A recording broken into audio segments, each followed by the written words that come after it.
I call to order the regular town budget meeting for September 11th at 6:34 p.m. Please stand for the pledge and a moment of silence. I pledge allegiance to the flag of the United States of America and to the republic for which it stands, one nation, under God, indivisible, with liberty and justice for all.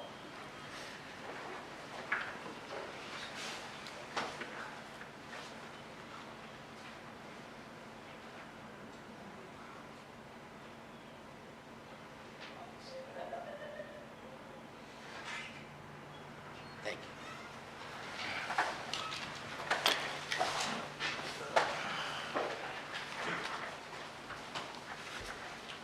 All right, we're going to start with proclamations and presentations. Roll call. Oh, roll call. I'm very forgotten to do it again. Roll call. Mayor Kurzman, Yes. Vice Mayor Burrill, Here. Commissioner Fender, Still here. Commissioner Mayfield. Here. Commissioner Titicus. Here. We have a quorum. Proclamations and presentations. Mayor, the first item on the agenda is our election supervisor, Vicki Davis, who's here to address us and go over her annual report. Well, thank you, Commissioners. Thank you, Mayor Kurzman, Vice Mayor Borelli.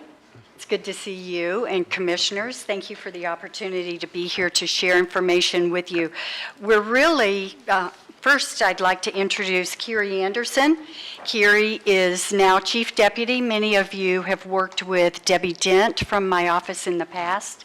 Debbie retired after 35 years of public service, and so Kiri has been promoted up as Chief Deputy. She's been with the office, it will be 20 years on Halloween. So Kiri has worked faithfully, and she's a very loyal employee to the office and to every voter within this county. So what we're doing is visiting our municipalities, giving a little election update, and in celebration of Martin County's 100 years as a county. And so you have before you in your packet an annual report, 100 Years of Democracy in Action. So I just wanted to highlight a few little areas. If you turn to page 3, you're going to see just some tidbits throughout the years as to some of the changes that took place. And I think we all remember the election of 2000. And after the election of 2000, Congress did pass a bill, the Help America Vote Act, which decertified the election equipment that we had used within the county for many years. And that was the old lever machines. And you would walk into the booth, pull a red lever, and a curtain would close behind you, and then you would make your selections. So they were decertified. In 2008, our governor, who was Charlie Crist at the time, he mandated that the state of Florida would become a paper ballot state. So since 2008, in Martin County and the state of Florida, we have been a paper ballot state. If you turn to pages 4 and 5, it gives you a little bio of the supervisors or registrars who preceded me. And I do make number 7 of the supervisors of elections throughout the county. My predecessor, Peggy Robbins, many of you may remember Peggy, faithfully served for almost 28 years. And then what I really like too, and to point out, is our pages 6 and 7. Because this is a voter registration summary, and it goes year by year. It starts in 1938, and I know the county goes back to 1925, but we don't have those exact numbers to provide to you. But you can see the changes in the number of people who were registered within the county. In 1938, we had 1,880 registered voters, and 1,800 of them were registered with the Democratic Party and 80 were registered as Republicans. So you can see as we go down into the 70s and the 80s how we have flipped with our voter registration, how the numbers have grown. And currently we are up to about 116,000 registered voters within the county with 28 precincts. On the next page, 8 and 9, you'll see some stats from our last two elections, the primary election of 2024 and the general election. And you'll see in the primary we had 31,768 votes cast. And I always try to emphasize to voters throughout the community that our primaries are really, really important because they affect us at the local level. And most of those elections are decided in the primary. The election of 2024, the general, we had 117,000 registered voters at that point. Our numbers dropped due to list maintenance on an annual basis after an election cycle, but we did have 99,481 votes cast, giving us an 85.2% overall turnout for the general election. And if you look to the right at that 85.2% turnout, you'll see that we had the 10th highest voter turnout in the state of Florida. And 7 of those that were higher than us were very, very small counties. So thank you to everyone who went out and cast a vote. The next page is our budget. I know you were focusing on, it's that time of year, right? Focusing on budgets. But what I really wanted to point out is the item at the bottom, the voting equipment replacement account. We have in that account over $500,000. When I came into office, I met with our commissioners, with our county administrator, asked if funds are left over in my budget at the end of the fiscal year, if those monies could go into an equipment replacement account. Because of that, we have the money. We're going to be upgrading our equipment with the same company, ES&S, which is Election Systems and Software, out of Omaha, Nebraska. So they'll be a little bit faster, they'll be a little bit more streamlined, but it's the same concept with a paper ballot. So we'll be doing that after the first of this next year. And then you have just some information about some awards that we have won, some our outreach within the schools and also within the community. And one thing I would like for you to do is to keep in mind that we really encourage voters to come out and take a tour of the office, because I think we know that once voters come in, tour the office, they leave with a feeling of confidence with the security measures that we have in place and just seeing the layout of the office as well. I'm going to ask Kira to come up for just a minute and talk to you a little bit about information as a voter, keeping it current and up to date. Thank you, Ms. Davis. For the record, Kiri Anderson, if you look at page 15, what you see is our notice of election for 2026. So as you know, in Martin County, our voters get out and vote, but we want to make sure you are election ready. So we have the dates for 2026, and we're just simply out there reminding voters, if your name is changed, if your address is changed, if you like to change your party, or you need to update your signature, check your voter status. People often ask why signatures are important. If you vote by mail, that is how we verify who you are. So if your signature has changed drastically over the years, it is important that you stop by our office and come in and update that signature so we have that most current signature on file. And in your packets, we provided you all with fans because we want you to be fans of voting in 2026. We want you to remember that our election dates are August 18th and November 3rd of 2026 so that Martin County voters continue to shine, and it's your voice and your vote in 2026. And that's what we're out there communicating to our voters. Awesome. Thank you, Kier. Thank you. She always does such a great job. I want to open it up to see if you have any questions, but I do have one really important piece of information that I do want to share with each of you and with those that are here in the audience as well. There was a change last year in 2024 with driver's license and Florida identification cards.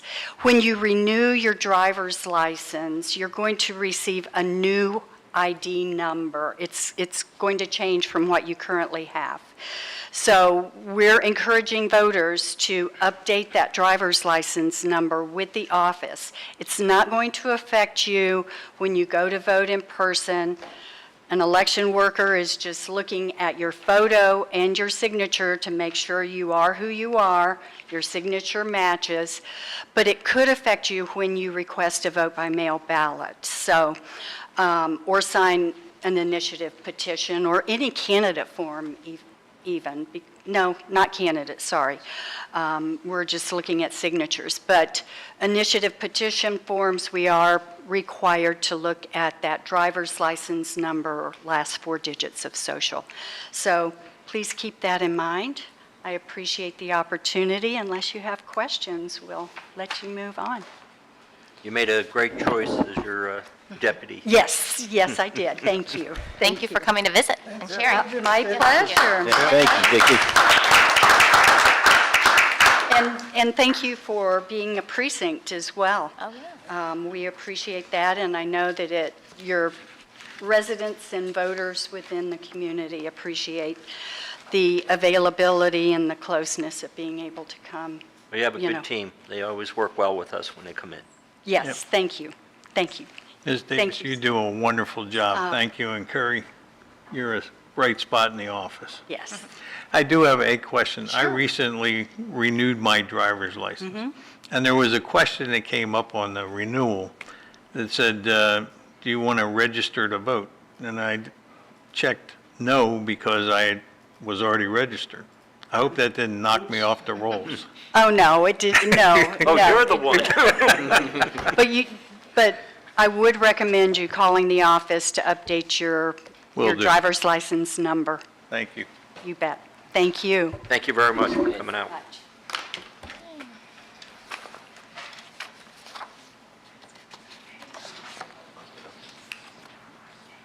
Okay. We have a proclamation for Hunger Action Month.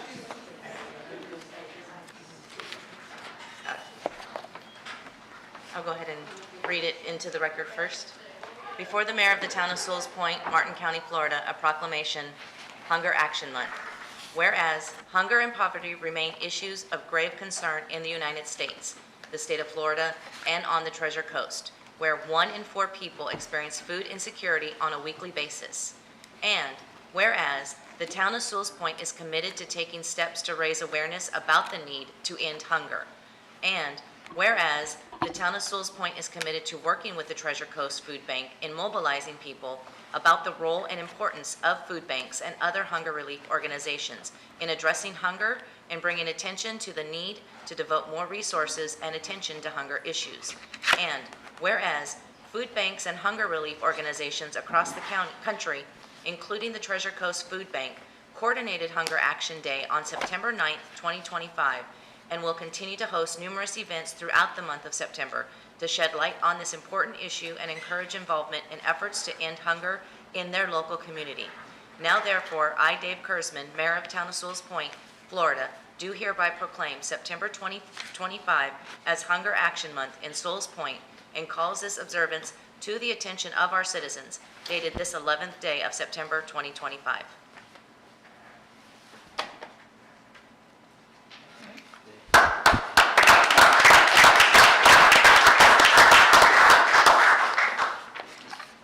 Welcome. Thank you. Good evening. My name is Irela Guevara, and on behalf of the Treasure Coast Food Bank, President and CEO Judith Cruz, our dedicated staff, volunteers, partners, and board of directors, I would like to thank you for proclaiming September as Hunger Action Month. Treasure Coast Food Bank provides millions of meals to our neighbors facing food insecurity each year through our partnerships, strong collaborations, and a full roster of direct service programs in Indian River, St. Lucie, Martin, and Okeechobee counties.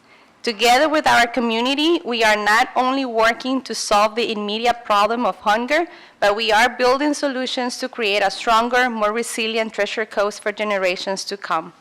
Throughout the entire month of September, Treasure Coast Food Bank will be joining Feeding America and food banks across the country in raising awareness of food insecurity and hunger in our communities.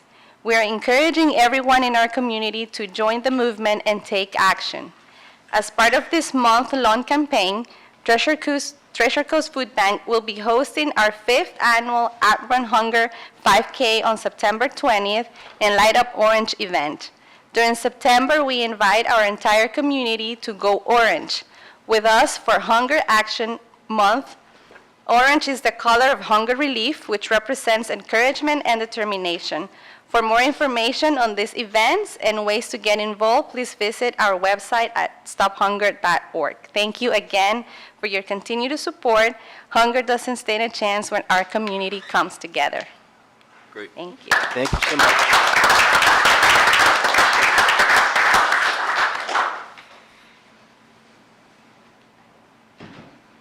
Public comment. All right, next we go to public comments on non-agenda items. I don't see any.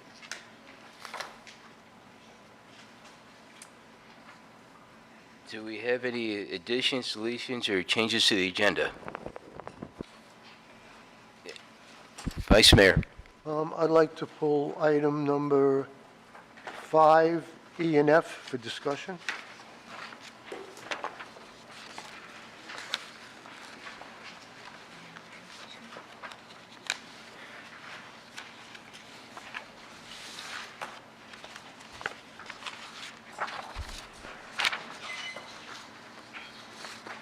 All right. We don't have a 5E. E and F are not on the consent agenda, right? This is It's not approved. regular agenda. I mean, we're going to discuss That's that new anyway, business, right? yeah. There's no change. So here it says town manager evaluation Yeah, and it's on town the manager. agenda, right? That's on the new build business. It's new It's business. not consent, it's This regular. is just for the consent agenda. Oh, okay. Sorry about that. That's okay. All right. I have an approval for the, Well, I have a comment.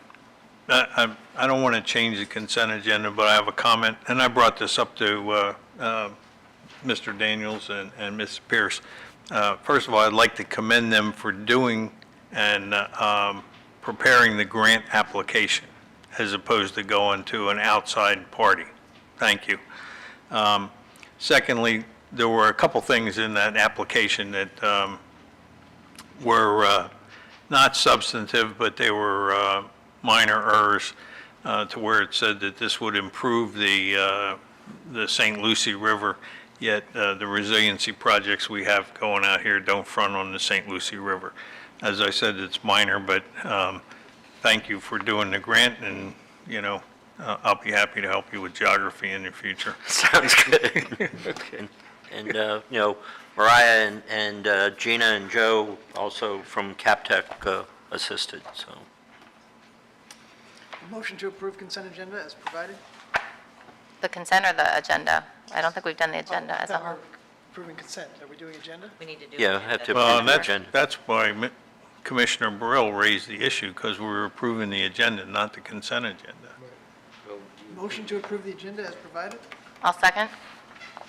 roll call. Vice Mayor Burrell? Yes. Commissioner Fender? Yes. Commissioner Mayfield? Yes. Commissioner Titicus? Yes. Mayor Kurzman? Yes. Agenda has been approved. I'll make a motion to approve the consent agenda. I'll second. Commissioner Fender? Yes. Commissioner Mayfield? Yes. Commissioner Titicus? Yes. Mayor Kurzman? Yes. Vice Mayor Burrell? Yes. Consent agenda passed.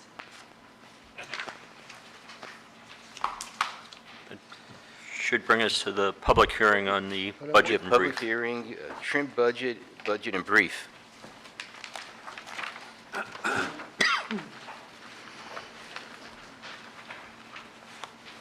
Mrs. Pierce. Our Finance Director?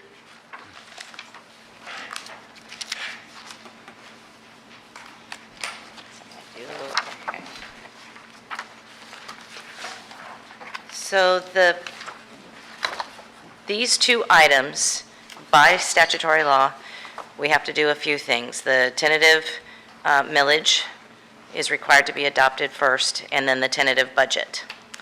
Prior to us adopting the tentative millage, we have to have required statutory language. And so the proposed millage rate of 3.27 mils is greater than the rollback rate of 3.0541 mils by 7.07%.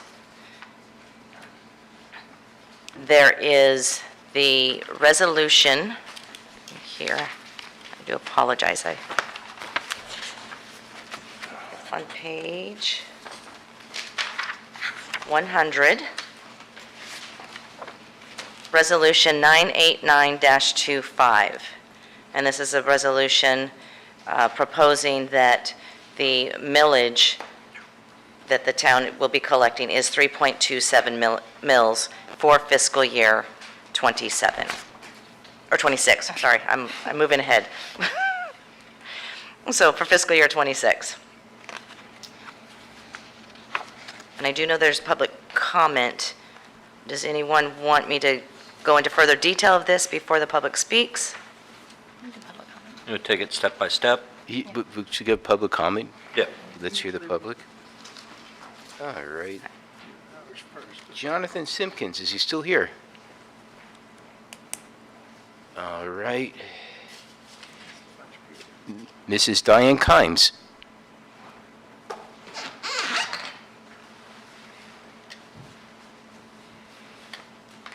Good evening, Diane Kimes, 2 Riverview Drive.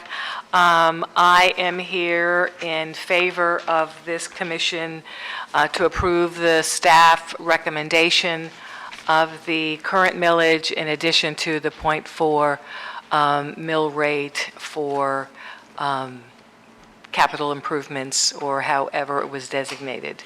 I have been on the front lines of sea level rise, which is starting.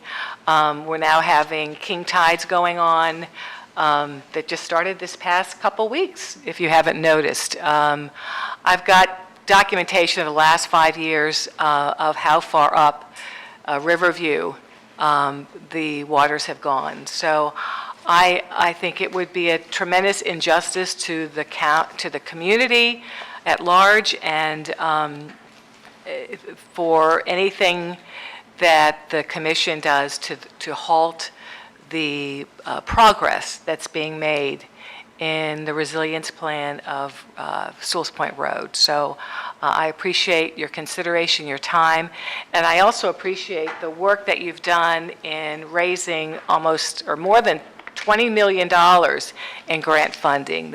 That's really extraordinary. And I think it's been an incredible gift to the community to have that lift, and we can pick up that baton and carry it home. Thank you. Thank you. Christopher Gratz.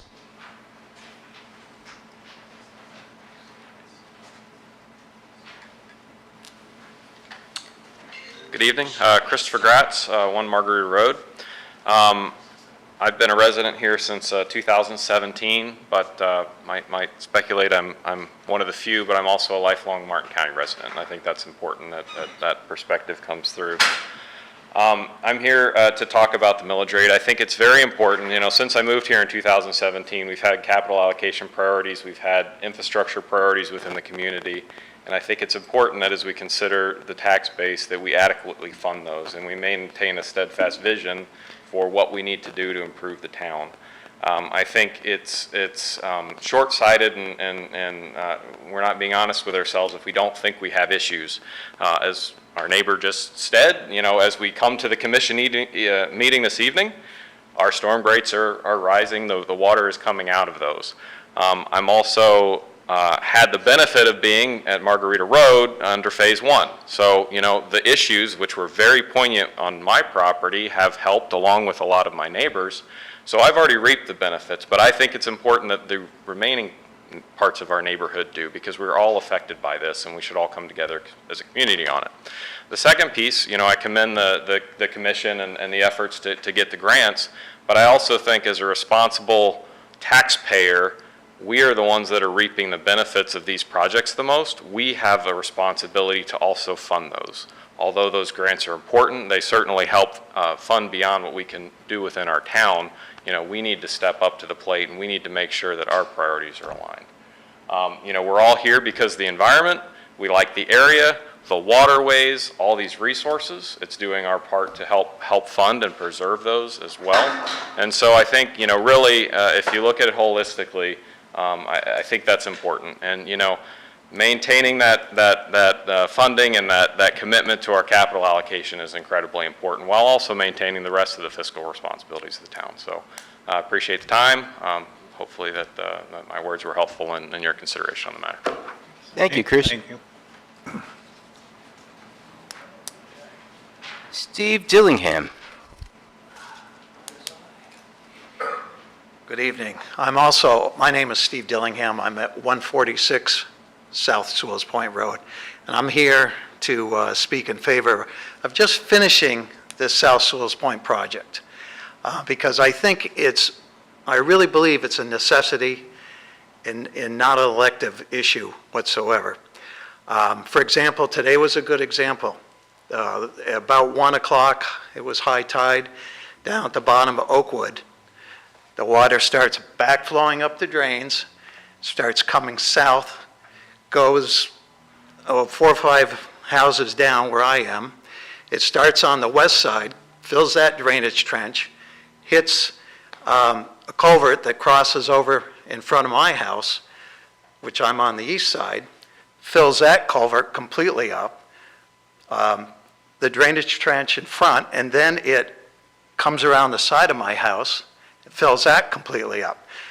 Now, when all said and done, that's salt water, nasty stuff. And if it's raining or, we've got a wet season, that water stays there for weeks and weeks on end, and it gets really nasty in there. Now, I've probably got 300 linear feet of drainage area. That's probably 12 to 14 feet wide, and it can be 1 to 2 feet deep. It's a lot of water. I have not seen a single property in Sewalls Point that has that kind of retention. And I get it all from Sewalls Meadow when it overflows. I get it everything coming from Oakwood south. Back when we built the house in 15, John Adams would only let us put 18 inches of fill on our property, even though the base floodplain was much higher than that. We built anyways because we wanted to be here. We built to FEMA standards. Our first floor is 15 feet above sea level, so the house is fine. It's just that we live with a moat on 2 sides of our property all fall. And then you get people driving in front of us and putting up a wake that crashes up into the yard, and it's a mess every fall. So I'm here just to support finishing these projects that have started. When you started the first one in 20, I believe, we were sitting there going, oh, great, it's going to just migrate in front of us. But no, it stopped, 300 or 400 feet just before us, and that's the last I ever saw of it until, you started this next project in the middle. So I'm hoping and praying that you guys will finish this project in a timely manner, because we can't kick it down the road any longer. Like she said, every year the king tides, it's inevitable. Every fall the moon gets close. It just happens. We're not going to stop that. It's going to happen. So anyways, thank you very much. Thank you. Thank you, Steve. Mr. Don Weiner.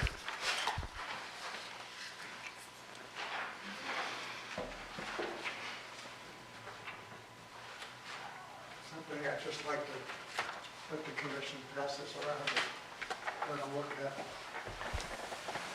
four pictures there.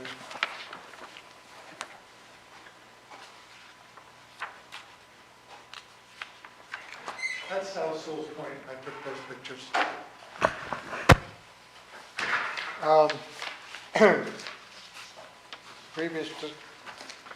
Previous speaker talked about floods. That's it. That has happened, and I'm sure it'll happen again, and that wasn't even during a storm.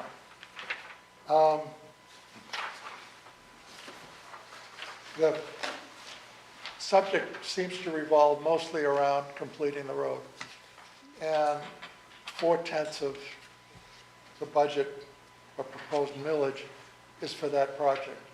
And I just want to urge you to keep that in the budget and keep that project going. I did a quick analysis on a house that has a market value of around $850,000 because that's of most concern in that price level. It's got an assessed value because somebody's been here for 20 years of about $220,000 or $230,000. The tax savings on 4 mills for that house would be about $91 a year. Doesn't amount to much, $7 a month. So eliminating that 4 mills is not going to make a lot of difference to anybody. At least I don't think it will. And I looked at the Stroll magazine, if anybody looked at it this past month. It listed a whole bunch of houses that have sold since March. They average $3 million a house. The community we're living in is a high-end community. It's been beautiful since I moved here in 1976, and it keeps getting better and better. And this road project is something that helps keep that us above, cut above everybody else. We maintain that road, we build that road, we're ahead of everybody else in this project. I don't know what North Sewell's Point is going to do. I hope they do the same. I hope you commissioners stick with the project and just keep it going. Thanks. Thank you, Don. Thanks, Don. All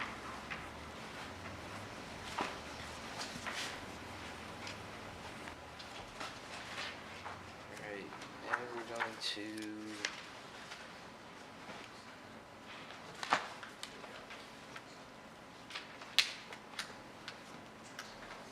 Mariah, do you have more of your presentation to make? Just the resolution for tentative Okay. millage? You want to read the heading? Yes. Resolution 989-25, a resolution of the Town Commission of the Town of Sewell's Point, Florida, adopting the tentative millage rate for the Town of Sewell's Point for the fiscal year commencing on October 1st, 2025, and ending on September 30th, 2026, and providing an effective date and other purposes.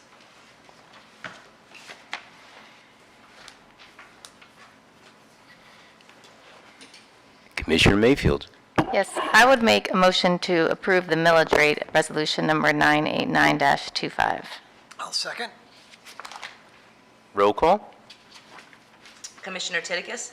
Yes. Commissioner Mayfield? Yes. Mayor Kurzman? Yes. Vice Mayor Burrill? Yes. Commissioner Fender? Yes. Motion passes. I just want to say no. Don't get that. Now we go to C, resolution number 990. Resolution of Town Commission, Resolution 990-25, a resolution of the Town Commission of the Town of Sewell's Point, Florida, adopting the tentative budget for the Town of Sewell's Point for the fiscal year commencing on October 1st, 2025, and ending on September 30th, 2026, and providing an effective date and other purposes.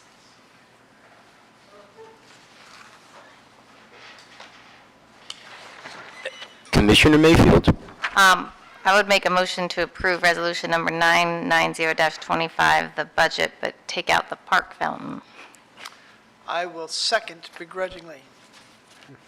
Roll call. Discussion? Oh.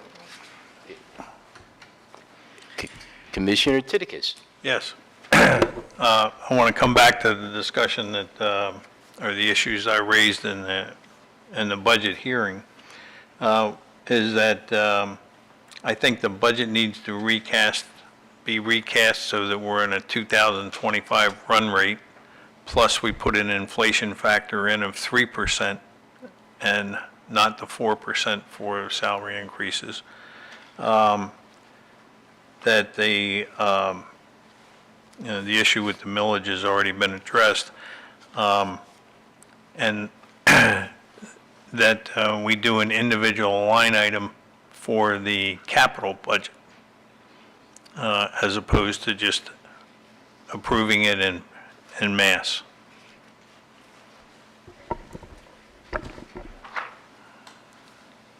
Commissioner Mayfield. What do you mean by the capital as an individual line item as opposed to approving it in mass? Will you help explain that?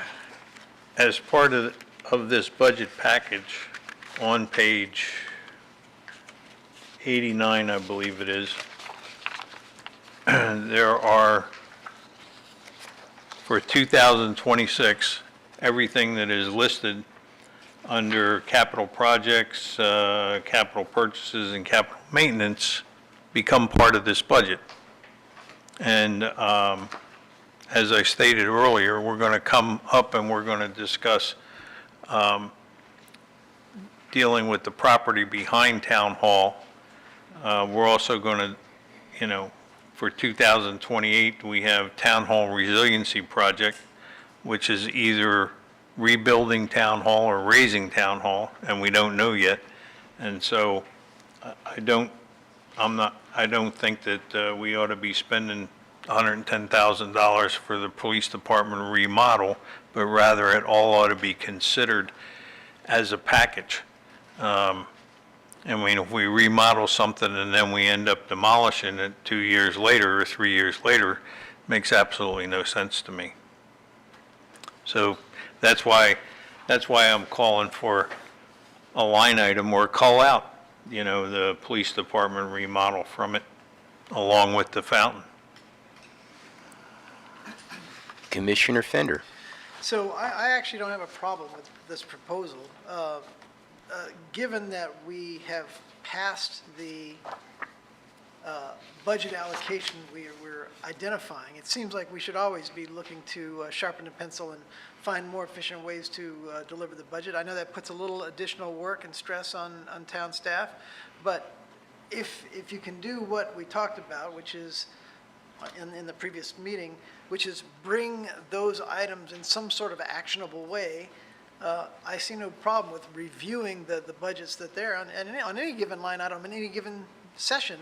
I mean, that's what part of our job. So if, I don't know about the specific proposals you're providing, but what I sense from your statement is that given that we approve the budget as allocated, at any future meeting, we can come back and you can deliver a line-itemed drill down on any items that we should actually be scrutinizing. I've got no problem with the scrutiny, and we should be finding ways to sharpen our pencil and more efficient ways to do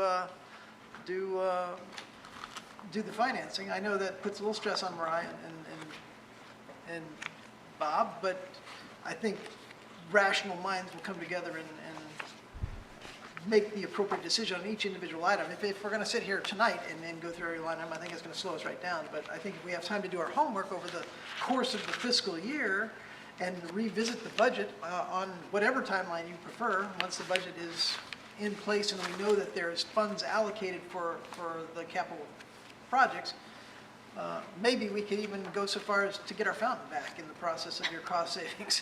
So I'm okay with you, with all of us as a team, continuing to scrutinize and refine the line items, We still have to approve it as a commission, regardless. Correct. So, Approve what? We're approving the budget tonight. Yeah, tonight, yeah, but if we still want to do the budget, and we feel that we do need a renovation, and there's a solution behind it, and we do get a grant to raise this building, and maybe we have it there when we do raise the building, that money's still there, it just gets moved back another year or two. I don't see where the harm is in this, just to move forward. The last place I want to pick on is my police department right now. I feel that it's a pleasure to have this in our Oh, community. we can vote on each individual line item separately over time, right? Yeah, we can, absolutely. I mean, but at least it's budgeted there. We have that money on the side. It's always good to have something in a budget, to have reserves. I'll give you a better idea. Unfortunately, former Mayor Weiner, who was our mayor 30 years ago, that got up and spoke, back then he decided we're going to raise the emergency reserves to 1.5 million. And may I ask my finance director, what are they today? Well, we have, Emergency reserves, that means like disaster. yeah, disaster, we've got 1 million in disaster, we've got 500 for operating disaster, basically emergency situation, and then we have 400 in for fire. So, and then our fund, basically the ending fund balance. I explained my case right there. We haven't progressed with time. This project has been kicked down the road over and over. We're prehistoric, and we still think we're living in the 80s or the 90s. We're not. It's a different economy. Dollar doesn't go that far anymore. We, God forbid, get hit by a hurricane or something. I think we should have 5 million in emergency reserves just to go ahead. If the road over here, Indian or North Sewell's Point Road, South Sewell's Point Road washes out, to replace the asphalts, you're talking tremendous money, plus tree removal. We haven't seen a major hurricane going back in over 20 years, but I want to be prepared if it happens. And there's so many other things too. We also need to go ahead and save up for, need money to pave the entire South Sewell's Point Road, North Sewell's Point Road, and a lot of these side roads. We don't own North Sewell's Point Road. What's it? We don't own North Sewell's Point Road. I meant to say South River Road and North River Road. I apologize on that. And I'm going to ask our engineer, Joe, can you come up for a second? I want to get an idea on what costs are right now.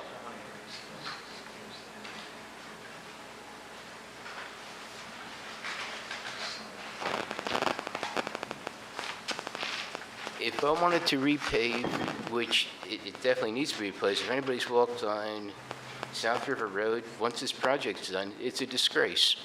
What would it cost to repave that, as well as, let's say, Palmetto, and what's the one that's next to Palmetto?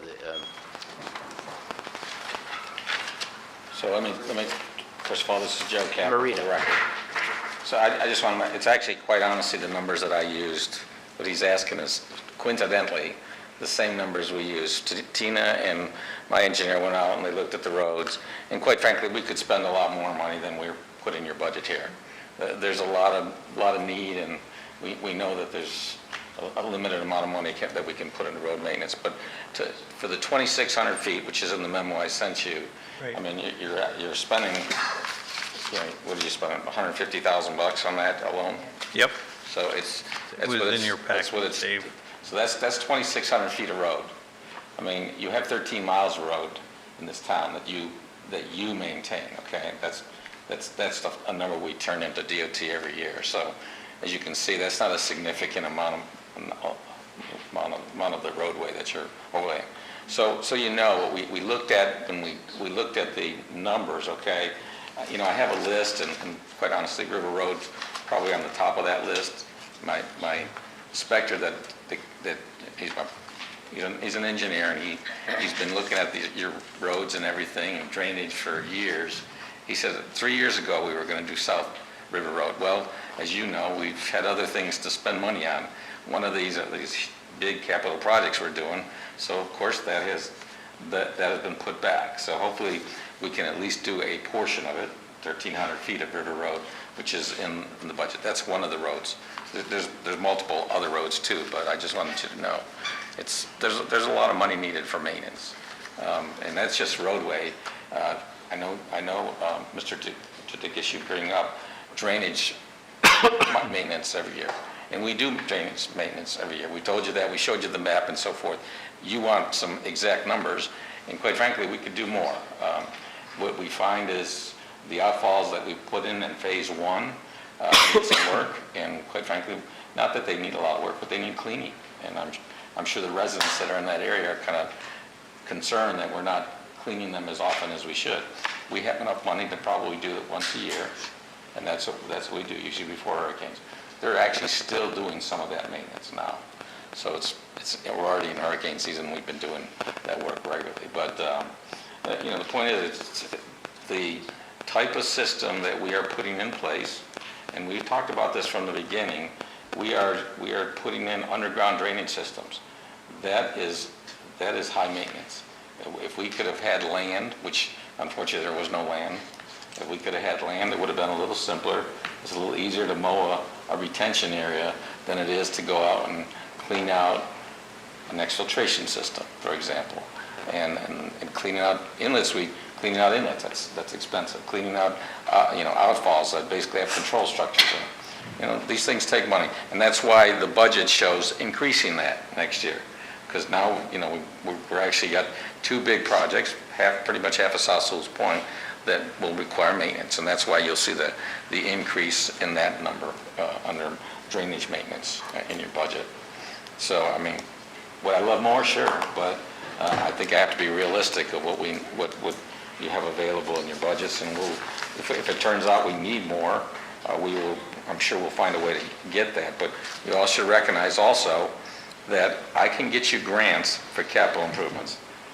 They do not give me money in grants for maintenance. That's your responsibility, is what they tell me, and all the grant entities that we go after money for. So just want you to be prepared. You are the responsible money.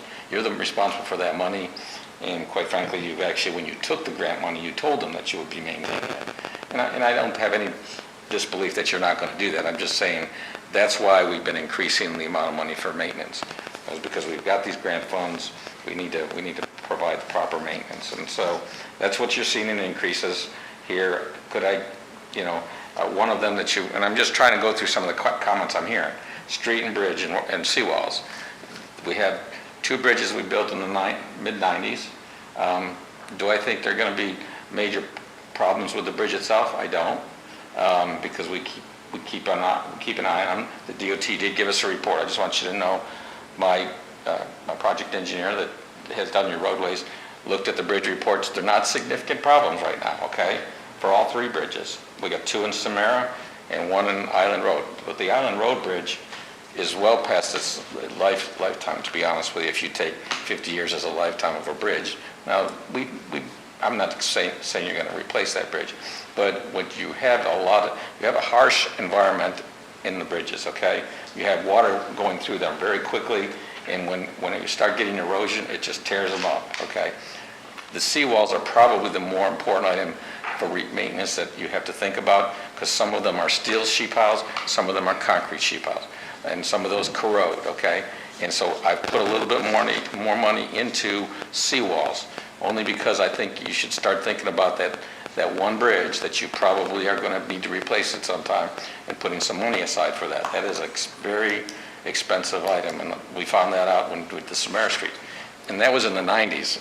Today, folks, we're spending 50% more, if not 2 times as much more on these bridges. They're a lot more expensive than they were back then. How much is it approximately? Well, at that time, we were well over $500,000 on each bridge. Okay, you're going to be spending probably close to $2 million on that bridge at least. And to be honest with you, let's think about this. One of the things that costs us money on all these things is we first of all have to build a bridge in such a way that we keep the utilities active, because we have houses on the other side of the bridge. We also have to be able to get people back and forth.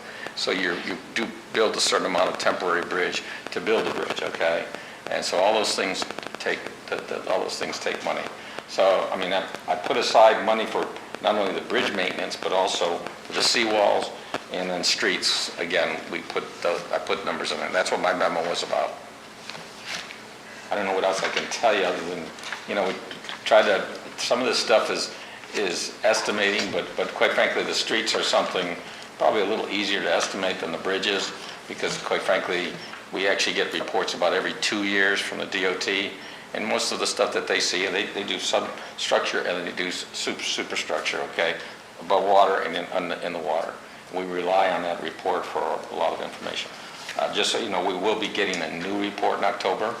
The one we currently have doesn't have a lot of money, needs of money per se, but the last time we did repairs, what my memo shows is that we spent about $25,000 just for the minor repairs that we've been having per bridge, okay?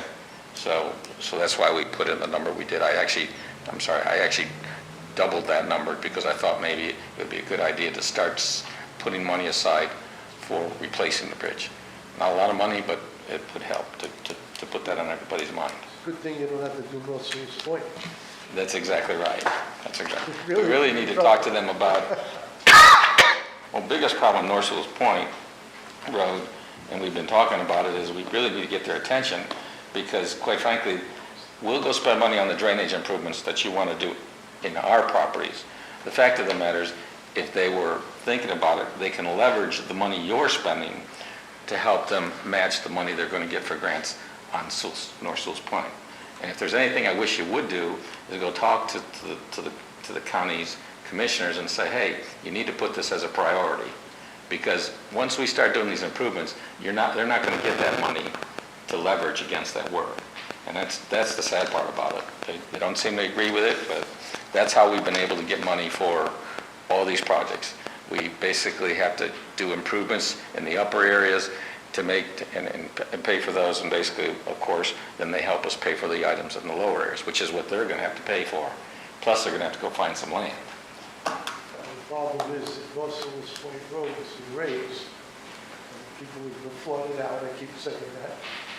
And now they want to raise it again, the county maybe wants to raise it again and flood people out some more. That's right. So It needs to all be done together. It needs to be done together, and it's you know, and I can go to another item. You know, we really need to get these sanitary sewers in, because if we don't get them in, putting those in after I put all these drainage improvements in, again, it's a very expensive item. So hopefully we'll get the results of the poll here, and we can at least get the use of get working on those next phases on at least getting that other part of the grant spent. But that's otherwise we're going to really have some problems, because they are tied together is all I'm trying to tell you. Thank you, Joe. Yeah. Commissioner Mayfield. Yes, I wanted to confirm just quickly with Mariah. Right now, we're just approving the capital improvement plan. I'm sorry, we're just approving the budget, not the capital improvement plan. So I'm going back to what Commissioner Titikas was saying. I don't want to get too fixated on the capital improvement plan, but obviously the fiscal year 26 items are in the budget, but the rest of them are not. And so, you know, the discussion about the town hall resiliency, that's a good discussion to have. But again, since it's not in what we're approving right now, I don't want to get talking about that. I already said that I think the police department remodel needs to stay in our budget. I think it's important. You also talked about the run rate, which now I understand, thank you. But also, it sounds to me like a methodology as opposed to a reason to change the current budget. It sounds like something that should be considered for next year's budget or how it's done in the future, as opposed to something inherently incorrect or wrong. So that would be my suggestion there. You know, I had made that motion before to approve it, and I think from what I see, it's a good budget, and that's my input. Vice Mayor. no, Okay. Commissioner Titikas. Yeah, a couple of comments. One, I think you need to separate the capital portion of the budget from the operating portion of the budget. I've been an advocate since I got on this commission or before I got elected that we need to maintain what we're building. We're spending $35 million to raise these roads, to build additional outfalls, and all of those need to be maintained. I think Joe did a good job on this report that he put in, and one of his staffers just sent a memo either yesterday basically saying that the state bridge report, the amount of money that's in here will cover whatever the repairs are for the 3 bridges. So, I mean, that's in there and that's covered. I don't have a problem with that. What I do have a problem with is approving something that may get torn down. It just doesn't make any sense. Second issue is in terms of from an operating budget, when you're looking at, and I provided all of you a copy of the spreadsheet that I did, the budget doesn't balance as it currently is.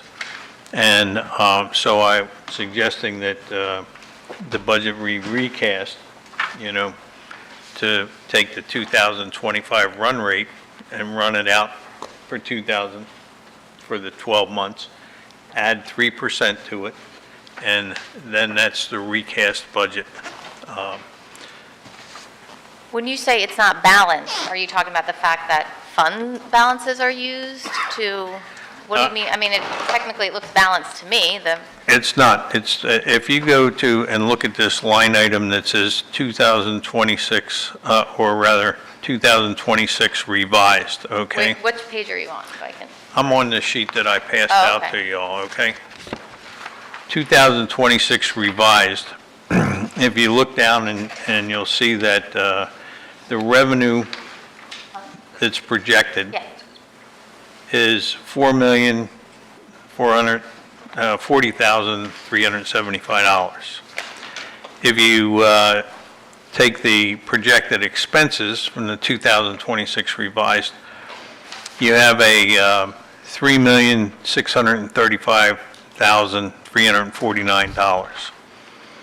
That looks like it's a surplus of $405,000, but then we're going to take 0.4 of that, $419,000, and transfer that into the capital fund. I'm in agreement with that. I think it needs to be done. Then we have another issue of $128,000, which is discretionary sales tax that can only be used for infrastructure. We don't get to spend that money unless we do it on certain items. When you pull those two out of it, and it's a small amount, but we have a $14,000 shortfall, $14,700 shortfall. I just think that the budget needs to be, But isn't this, the projected, the whatever, is based on you doing this run rate thing, correct? Isn't that inherent in why you're saying it's not balanced? absolutely. And I sat down with Mrs. Pierce and I sat down with Mr. Daniels. I gave them a copy of this. We went over the numbers. Mrs. Pierce pointed out to me that I had overstated the revenue. I brought that back down. She had pointed out to me that perhaps some of the expenses were understated, and we addressed those. And this is basically the results of it. This is a final, the results of our discussion this afternoon. Is the run rate required by us to be used as the methodology to come up with the budget? No. Well, let me ask you a question, okay? You're an accountant. Yes, I am. Okay. So if you're looking at 10 months of activity, and you're saying, how am I going to finish out the year? And you're going to use that to build on to the following year, wouldn't you project out the last 2 months? I think it's a very good starting point. And then if something is different in that line item that you know about, you can go and change the budget to reflect your knowledge, is kind of how I would do it. I think of the run rate as a great baseline. It makes so much sense. But I don't think it has to be that way if there's good reasons to have the budget the way you had it. And I'm not saying, like I said, it's probably a great way to do it in the future. I just don't think it makes sense to change what we're doing now. Well, the budget that is being presented tonight is a larger number than the 2025 run rate plus 3%.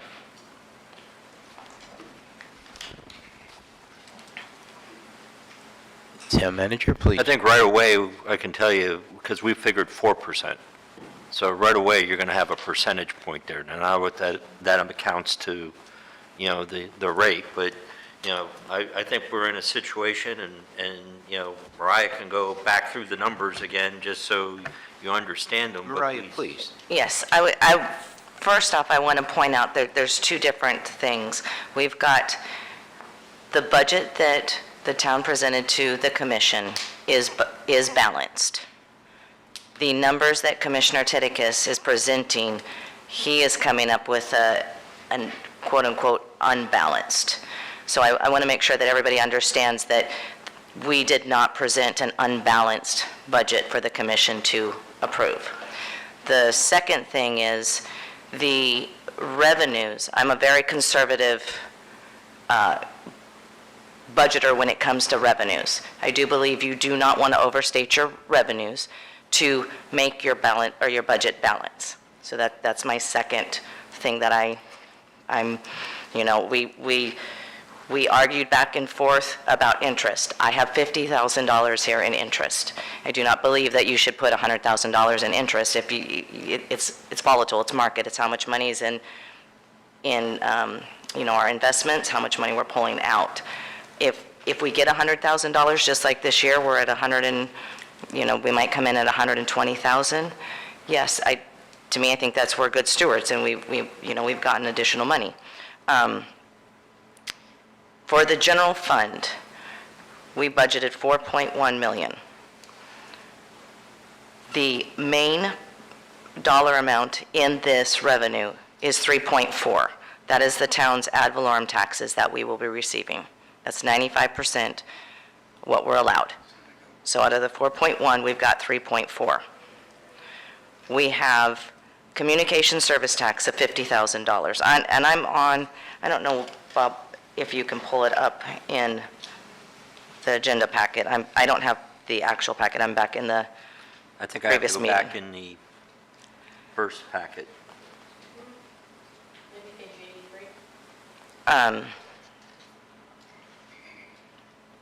So we have $50,000 in communication service tax.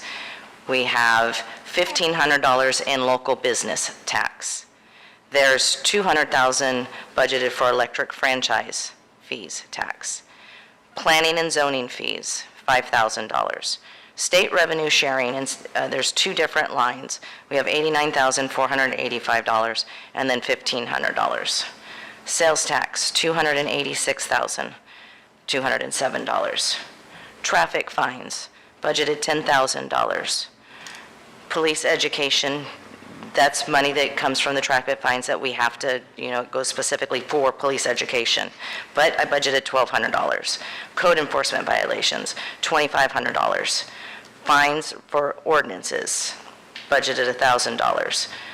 There's the interest of $50,000. Town licenses, and then you have the miscellaneous. So miscellaneous is 2 with park revenue of $1,200. The main thing here is I don't think that the town is over, in my personal opinion, I do not believe that the town has overstated the revenues that we're projecting to get in. If anything, they might be understated, you know, a little bit, depending on if the town gets code enforcement monies like we discussed. You know, you said we're going to get money. There's code enforcement that happens. You are correct. It's not guaranteed money. So you don't want to balance your budget, you know, on using police fines. They're so minimal. But there's 3 large dollar amounts in here: ad valorem taxes, sales tax, and electric franchise fees. And those are all also dependent upon the market. So sales tax can come and go if, you know, things improve, that could be higher. Electric franchise fees, those are based on what our residents are using. What, you know, if they're using more electricity, then we're going to get more money. But all these revenues, they do fluctuate. And so I do look at like a 3-year, you know, kind of stint of seeing how things are going up and down and try to make the best, you know, projection as possible. I do understand what Commissioner Titicus is saying. He's using a straight line method. There are revenues that you could do straight line, but there's also revenues you can't. There are expenses you could do straight line. There's also expenses you can't do straight line. Our insurance is an example. You know, we get 3 bills in the month or in the year. So you can't take the total on the insurance line and extrapolate that and figure out, you know, basically divide it by 10, times it by 12 to get what you're projected. That is at this point in the game, I think it's a little tedious. I'm not going to say it's not a good idea, but where we're at today, that we are under, we are under statutory time limit as well. And so we have to have a final budget adopted by, I think, the 30th of September. So I just want to kind of keep that in mind for the commission. Thank you.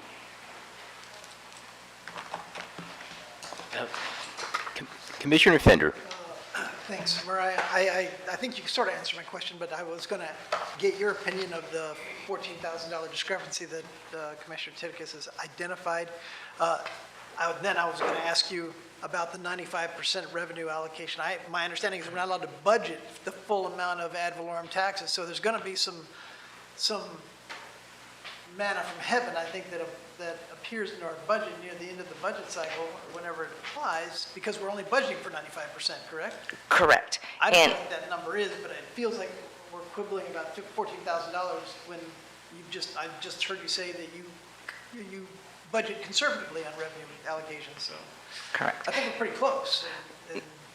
Yes, and one of the things that I'd like to point out, if you were to go back to the July financials, the revenue that the ad valorem got, we're at 101% is from what we budgeted. This year we're at 101%. This Budgeted last year for 95%. Correct. So also magically, there's 6% of ad valorem that appeared into our budget magically that would be far more than $14,000. Oh, I used the 101%. So, yeah. Don't do that. Commissioner Mayfield. Yes, I think, Mariah, I think you've done a great job. You live this, you do it day in, day out. You have better knowledge of our expenses, and I appreciate the new methodology. Maybe you guys have a conversation for next year, but I'd like to get this moving since we have a lot of other items, and I think we did have a motion in a second. Yeah.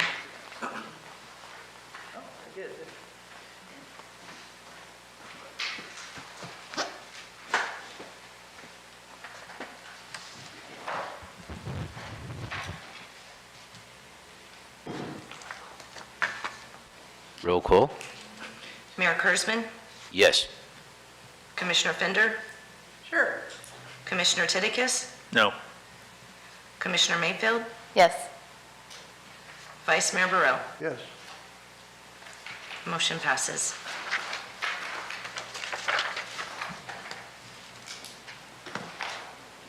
All right, we're going to 3A. Ordinance second reading, ordinance number 472-25, ordinance for FEMA updates. Make a motion, we approve ordinance 47225. I think excuse me, we got to back up a minute. The attorney should read the title into the record. Sorry. All right, read the title. Make your job easy. I appreciate the fact you want to go quickly. All right, this is ordinance 47225, an ordinance of the Town Commission of the Town of Sewell Point, Florida, amending Chapter 50, Buildings and Building Regulations, Article 5, Permits, Section 5086, Permit Application, Section 50-88, Issuing Permits, and adding Section 50-114, Flood Zone Requirements, regarding compliance with FEMA's Substantial Improvement Rule, providing for applicability, enforcement, and penalties, providing for severability, repeal of laws in conflict, codification, and an effective date. I move for approval. I'll second. Roll call. Commissioner Titkus, Yes. Mayor Kurzman, Yes. Vice Mayor Burrell, Yes. Commissioner Fender, Yes. Commissioner Mayfield. Yes. Motion passes. We're going to go to 4A. Council? Thank you. This is ordinance 475-2025, an ordinance of the Town of Sewell Point, Florida, amending Chapter 52, Article 2, Sections 5223, 5224, and 5229, creating regulations for the installation of driveways to include drainage trenches and water runoff control, providing for definitions, design standards, and enforcement, providing for conflict severability and an effective date. Mr. Mayor? Yes. If I may, and I apologize, I don't have a cover memo that went out with this ordinance, but if we go back 2 or 3 meetings, we had discussed the driveway. In fact, I think you might have brought up the problem with driveways, and Staff came back with the recommendation of putting control structures where we actually can control the flow as it comes down on certain grades. And our town attorney's office has come up with the ordinance, and that's the one that you see in front of you, that basically that we would recommend, instead of just outlawing concrete driveways, and that we could do it where we still would allow those structures, but channel the water so it wouldn't come cascading down. I think I said that in a nutshell. Move for approval of ordinance 47525. Second again. Roll call. Wait, I have a question. Oh, Commissioner Mayfield, please. I think I have a question. On page 115, the slope and flow direction, it says the driveway must be graded to direct surface runoff into the drainage trenches. Positive slope shall be provided from the garage or building to the trench drains to ensure flow capture. Are there house designs that don't allow that? Aren't there some houses that could go down when it talks about, and There are, obviously I'm but not they're an engineer. Huh? There are, but they're Yeah. all flooded. Is there other options for those people? I mean, that makes it sound like the driveway has to be, Normally there are, but yeah, there are some that, Middle Road's an example where they do dive down. We'll take all that into consideration Okay. because they'll want to divert it anyway so it doesn't go towards their house, which is against building code also. It has to be sloped away. So whatever it is, we're gonna take it so that it doesn't either hit the road or the house that it serves or the neighboring properties. okay. All right, as long as you're taking that all into consideration. Absolutely. Sure you will. Absolutely. Thank you, Jeremy. You're welcome. All right, roll call. Mayor Kurzman, Yes. Vice Mayor Burrill, Yes. Commissioner Fender, Yes. Commissioner Mayfield, Yes. Commissioner Titicus. Yes. Motion passes. All right, now we're going into new business. The first thing I was going to mention, because I had a few phone calls about Forever Sewell's Point. I just want to make it clear, this is not put out by the town. It's not endorsed by the town. And, some confused a lot of people, and there's no names on Forever Sewell's Point to who's sending it. And the other issue is, I've had a few people that said, I gave my email address specifically so I get notices from the town. How come I'm getting Forever Sewell's Point? I go, I can't answer that. I'll leave it at that. Who is Forever Sewell's Point? And I said, factually, I don't know. And I left it at that. We have an idea, but it's good. Commissioner Titicus. Well, you do know, because I'm the registered agent, and I stood before this commission 2 years ago when we had formed this organization, and it's a citizens organization to basically, for those people that don't have the opportunity to attend these meetings, to bring out information about the town and what's going on. Wouldn't it be nice, Your microphone. if you fill out a form, we could, if the problem is, you're also a city commissioner. You have to speak into the mic, I'm please. sorry. The issue might be that you are a sitting commissioner right now. There is a bit of a conflict. No, there is no conflict, Dave. Let me make that very clear. No, Excuse me, let me make that very clear to you. Yes, you can. There is no conflict. First of all, before, I sat down with Mr. Torsivia, and I spoke to Mr. Torsivia, and Mr. Torsivia told me, he said, there isn't a conflict as long as you're not telegraphing how you would vote on an issue, unlike the email that Commissioner Fender sent out this morning. And so, and any information that is included in Forever Sewell's Point, and there are a citizens group and different people write different articles that I think, and we've also had requests, like for example, there was a request from Mr. and Mrs. Hooker to put their letter out because they didn't feel like they were getting their voice out. So at any rate, we have different people that write different things, And so that's why there are no names. And you can write to Forever Sewell's Point, and you can get an answer. And if you find anything factually wrong, we will be more than happy to correct it. But so far, nothing has been put out that's factually wrong.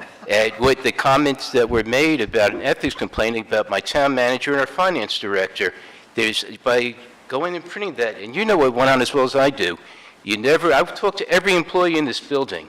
To make that comment that you did, you went with one person's word when this came out versus every employee in this building. That's where you called all my employees, you just ignored facts in this case to put out one person's opinion. That's where I had an issue there. And that's where several people had issues. And by the way, that's public record. Anybody that wants the real truth of what's going on, it's public record. Come see our town manager. You can see what's written up by each employee, what they've witnessed and what they've seen. To disgrace my finance director and my town manager, what I've seen, I think is disgusting.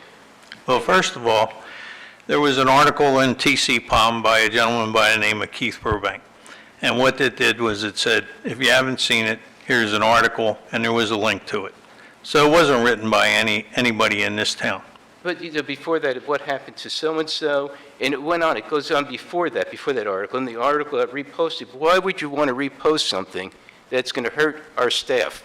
I care more about the staff right now that we currently have, and I support the staff because they work damn hard, every one of them. And it goes always from the town manager, the finance director, our chief of police, our building department. These are the people we should be promoting, not ridiculing. And Nobody they give ridiculing. us 100% day in and day out. I think we got the best of all worlds with with our staff that's here. And I know I had zero issues. And, to just constantly grill and find issues with things and nitpick, I have a problem. I like you a lot as an individual. We're friendly. I have nothing individually to say negative about you. I'm happy to sit up here with you, but this is the one thing I just strongly disagree with. I'm sorry you're not in favor of free speech, Dave. I am. But if it's correct speech, and Correct speech? What is correct speech? truth, Well, show me something that factually has not been put out.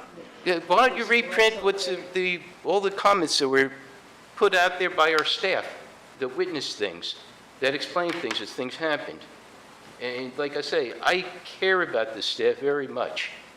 They So do are I. my work colleagues. And the last thing I'm going to do, when I ridicule them, it's privately, each one of them. If I disagree with something, I talk to them privately. I don't drag my dirty laundry into the dais and in public. And I think it's the wrong thing to do. I think it's wrong ethically, and it also takes down the morale. I mean, we have the hardest working police department, and I do want to take a public comment too, because this Kynes was kind enough. Hello, Diane Kimes. I've worked for nonprofit organizations most of my career, and my question, and I love the concept of having an organization like Forever Sewell's Point, but my question is, are you a 501c3? Are you a 501c4? Are you registered with the state of Florida as a charitable organization? And I think it would be nice for the community to know, to kind of pull back the onion skin and see what's going on, who's behind the organization. And because at face value, it looks like it's a benign organization. But there is, there are a lot of controversial things, and I think that it's important that that everyone knows who you are and who's on the board. Again, it's all about transparency, and You're right, and it's a 501c4 organization, and you can go to sunbiz.org and look the organization up. okay, It's there. thank you. You're welcome. Commissioner Mayfield. Yes. I try not to get into back and forth, But I did have a resident reach out to me on their own asking about who's Forever Sewell's Point. So I did the search, took like two Googles to find out you're the registered agent, which is fine. The path leads to you, I get it. I think that once you become a commissioner, we got to hold ourselves to a higher level. We have to be transparent. And for someone out there who's not searching any farther, anything Forever Sewell's Point puts out appears to be coming from you. And you say other people write from it too. So I would encourage us, anything I put out, I will put my name on. But I think if you want that to continue on, I would encourage you to get another person to be the registered agent, like dissolve it, restart it, because now we have to be transparent. That's what everybody wants from us, is transparency, transparency, transparency. And it's not super transparent, and that's my opinion of Forever Sewell's Point. Again, citizens, they're not on the same, we have to be held to a higher, not a higher standard, that's not fair, but we need to be even more transparent than citizens need. I put out after every meeting. Right, no, I think that's great. I don't have any problem with that. I'm talking about. After every meeting, I put out, basically what occurred at the meeting and how I voted and my opinion on certain issues, okay? Because that's coming from me. Yes.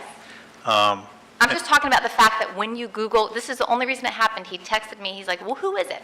I'm like, well, I'm going to take the path because I followed through the steps and it led to you. So my point is someone else might think that of whatever Forever Sewell's Point puts out.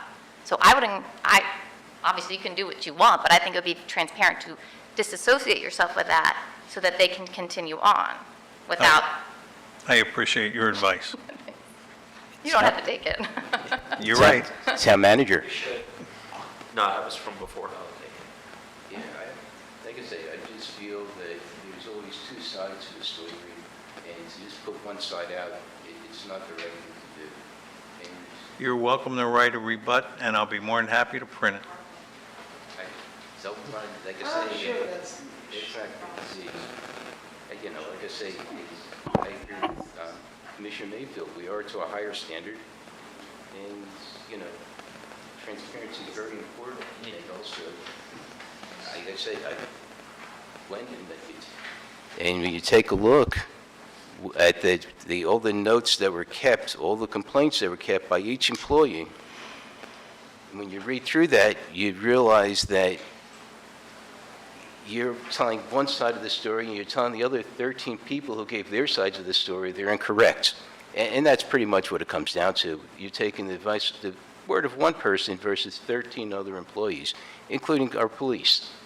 And you're saying that they're not telling the truth. And that's really what it comes down to when you put one side. And I feel very strong about that. I'm sorry on that, Frank, but it's not the right thing, in my opinion, which is just my opinion.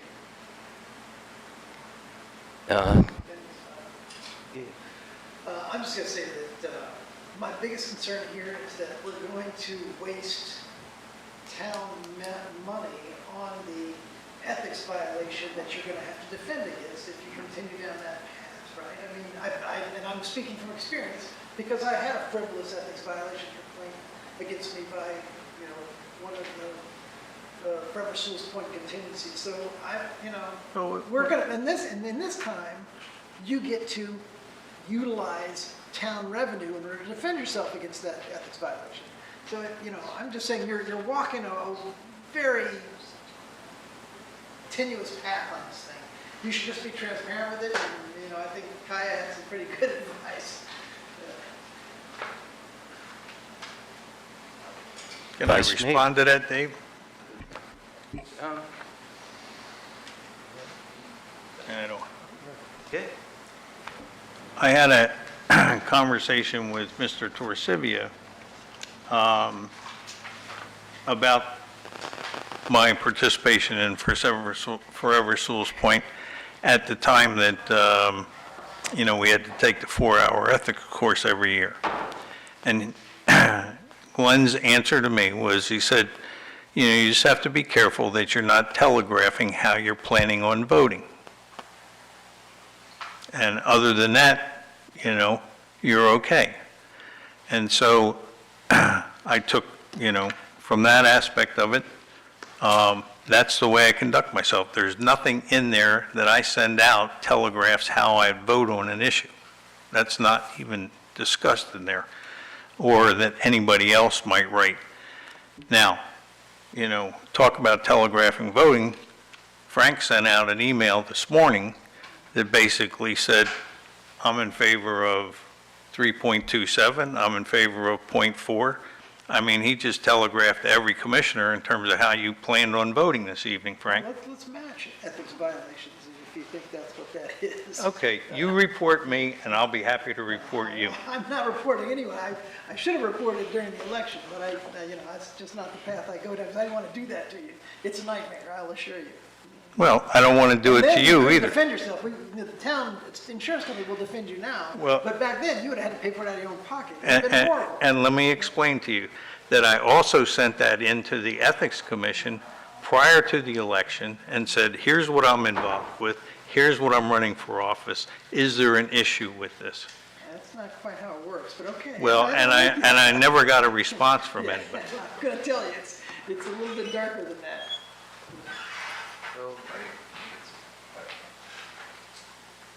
Vice Mayor. Yeah, I just want to say, as far as Forever Sewell's Point is concerned, I went to that site, and I hit that link, and it did come up with Keith Burbank's name. So it wasn't written that I saw from Forever Sewell's Point. It was written from Keith Burbank. Now, he also had it at TC Pond. So, I mean, that's public record right there. Yeah, of course, but is it clear that that was published there by But- the commissioner? Yeah, no, but here's the other issue, I'm gonna jump down a few here. There's an issue about these evaluations. I don't see anybody's signature on them, but yet I see wonderful glowing evaluations. And that one-sided, or not Signature's one-sided? not on it? No. I saw some nasty stuff on there, too. Can I speak to But that? there's a signature on it. If you're talking about what I wrote, if I wrote something, my signature's on it. They are on there, and they're on file in personnel. As we've done, hold on. As we have done every year, and as I've mentioned to each one of you, I praise my people in public, and I polish them in private. And I've offered, if any of you would like to talk to me about my evaluation and the process, and Commissioner, I appreciate that. It doesn't necessarily mean that I agree with things, but I appreciate knowing up front. But, to take one of my employees and trash them in a public venue, I'm not going to do that. If you all choose that you want to do that, that's your business. You're my bosses. But I don't, so what I'm saying is, every evaluation is a public document. You can go in and take a look at it. That's what I mean. And that what you have is an overview of the evaluations and an average on those grades. I had nothing to do with it. I have not looked at them. We discussed the one that Commissioner Titigus did on my performance.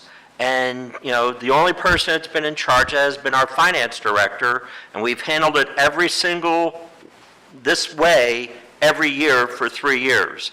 Now, if you all would like to do something different, you need to let her know, so next year when we do the evaluation process, we can do that. But to intermingle the two right now between an ethics complaint that, the whole article wasn't on the website, and I'm going to leave it at that. But, I can't speak for a lot of things because they're still going on right now. And so, but I'll be more than happy to, and I guarantee I'm going to be vindicated, and so will Mrs. Pierce.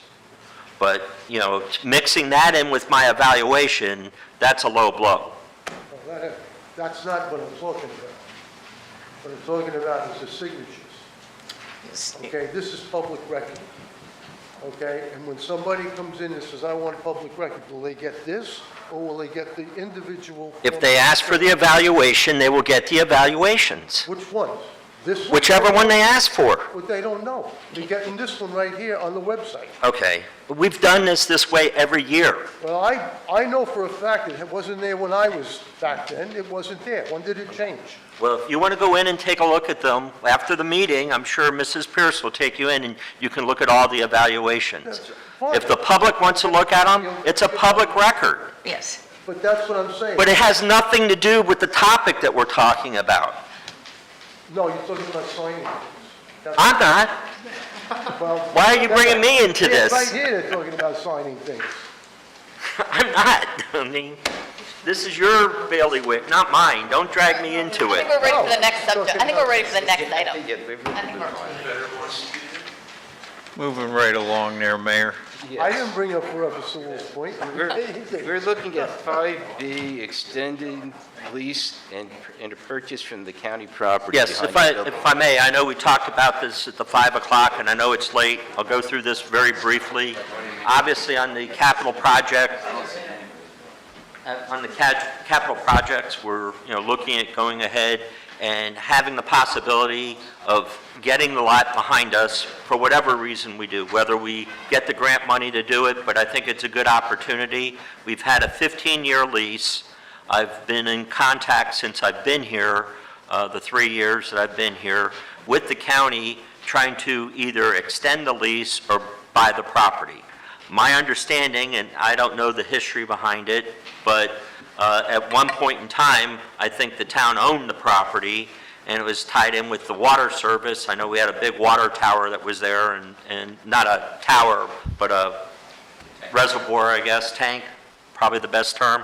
And so, anyhow, make a long story short, I've kept asking, and finally we got to a point now where we're coming close to the end of our lease. We have to give a 180-day notice to them as to what we would like to do. Sam Emerson, in the packet is his email to me. Basically, they're not in favor of extending the lease for $1 a year. And I don't think they're in favor of going long-term, because currently we paid $1 a year, so it costs us $15 for the 15 years that we've been utilizing the property. But they did offer the fact that if we wanted to buy it, they would get an appraisal, and we need to get an appraisal as well as part of our protocol. But I can't do anything without you giving me the permission to proceed and looking what's in the best interest of the town. He has to take it to their commission once they get done, but in good faith, I'm not going to tell them, well, go do what you need to do and then bring it back to you. I think you all need to know what I'm working on, and if you disagree, that's a policy decision that, you all need to make, not me. Commissioner Titicus. Yeah, I put forth a resolution that we authorize Mr. Daniels to pursue purchasing the property and taking a look at it. Couple things that I think that Bob ought to look at is, number one, if it was owned by the town at one point in time, there is a conveyance document. And that conveyance document ought to be pulled and examined to determine if there were any options for buying back the property at some point in time, or whatever else might be in it that might be in our favor from a negotiation standpoint. The other thing is, the question, it's my understanding, it is a landlocked piece of property. There is no easement to get to it, and so that would diminish the value of the property also. But I move that Bob turn around and pursue this. I'll second. Roll call. Vice Mayor Burrill? Yes. Commissioner Mayfield? Yes. Commissioner Fender? Yes. Mayor Kurzman? Yes. Commissioner Titicus? Yes. Motion passes. And we go on to Resolution 91-25 for year 2025 budget amendment and short-term financing options. Good evening. Back in March, at our commission meeting, I brought forth a projected cash flow issue regarding our capital projects and what we were going to be able to cover, and depending upon our grant revenues and our reimbursements from our grants. It was at that time that we approved a resolution to allow 1.5 million of reserve monies from the general fund to be utilized to help cover some of the capital projects fund, up in the ups and downs of the cash flow. Fast forward, we've had grant reimbursements in, and we have hit, I don't want to say a roadblock, but we have not received reimbursements just yet. I have approximately $5 million out there waiting in reimbursements.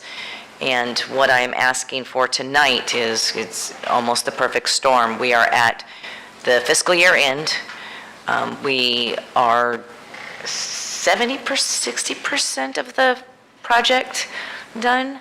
But I still have bills coming in, and my reserves are running low. In the capital fund, I do need an additional $1 million at this time to continue moving forward in order to cover those fees.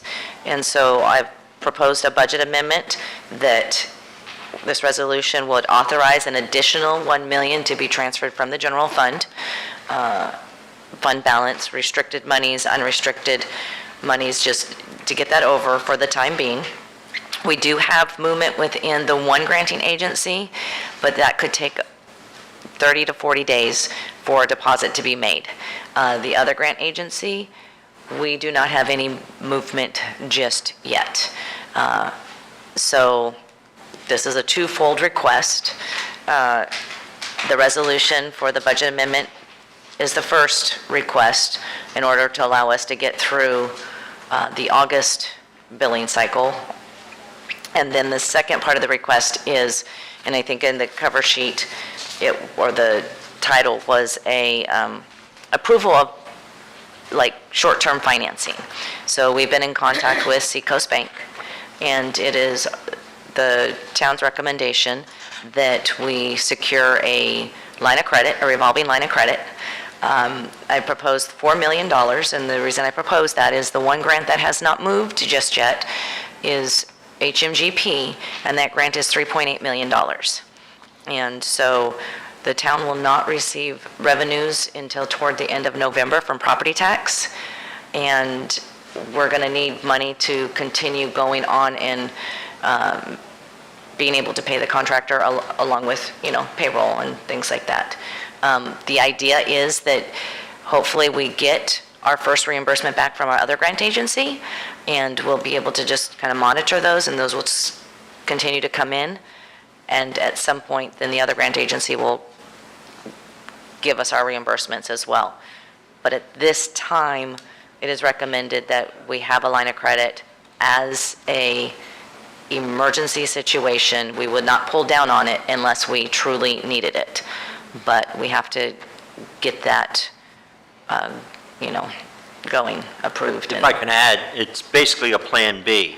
So, if the stars don't align and, we don't get the money from FEMA that, we're waiting for, or DEP backs out of their commitment to us that said that we would have money in 40 days. We have already gone through the legwork on having this loan set up as a revolving loan, but we're not going to do anything with drawing down on that revolving loan unless this commission approves that. So it's in our pocket, because it takes, like 4 weeks to get everything going. So I think, we have the resolution, which my recommendation would do, the resolution for the $1 million, if that's what you all decide to approve. That should really be a separate thing, and then just give me direction to bring forth at our next meeting the documents that we need to approve for a revolving loan. Commissioner Fender? So I have several questions. Maybe they're not answerable now. Maybe they are. First off, I feel risk here. I mean, what are the chances, and it's got to be a quantitative percentage, of that grant never being paid? Well, we have a contract with them, and we're supposed to be able to trust the federal government. Okay. But, you know, I would say ultimately they're going to have to pay it. It's been funded. Let's pretend for a second that they are going to pay it. What's the terms of this note? Do we know what this thing is? Yes, it's a revolving note. It's the downside to it is the percentage rate, which is 5.5% is the floor rate. Well, the floor is 4, and I have a call in to basically figure out, to just verify that. 6%. And the long conversation we just had about $14,000 in the budget allocation, this, and I don't know what 4, 5, or 6% is of this amount we're talking about, but what does that impact to our line item of the budget from an interest perspective? You will have to pay the interest on it, right? Yes. 20,000, Is it 20? Is that what it is? 5% of $4 million.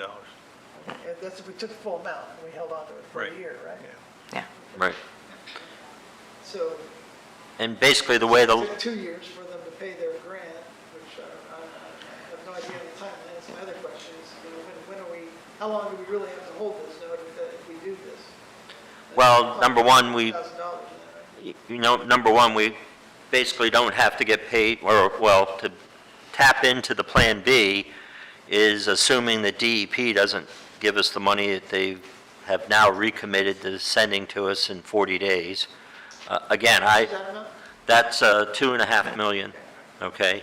And then the second part is the FEMA grant, which they're being audited by, they audited 1,900 loans, or not loans, but grants that were issued by FEMA, and they chose ours, and out of that 1,900, and, you know, that's until the Doge people complete their audit, I don't think they're releasing the funds.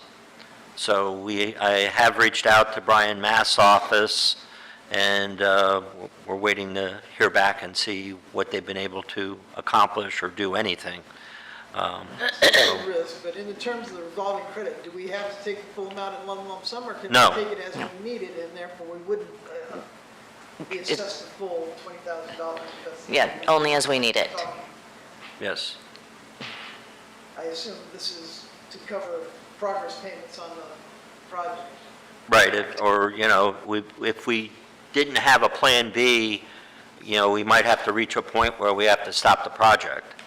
And I think we're so close to getting this done, the project done, and, you know, by the same token, I'm also leery on starting another project, you know, because we both have Phase 2 that we want to get started and get through, and we're finalizing the funding on Phase 2. That also is counts on an HMGP grant. And then we, I forget. I just don't want to be left holding my notes, so I'm trying to get a quantitative sense of this risk on. She also, may I interject with something Mariah said? May I interject, is that okay? Of course.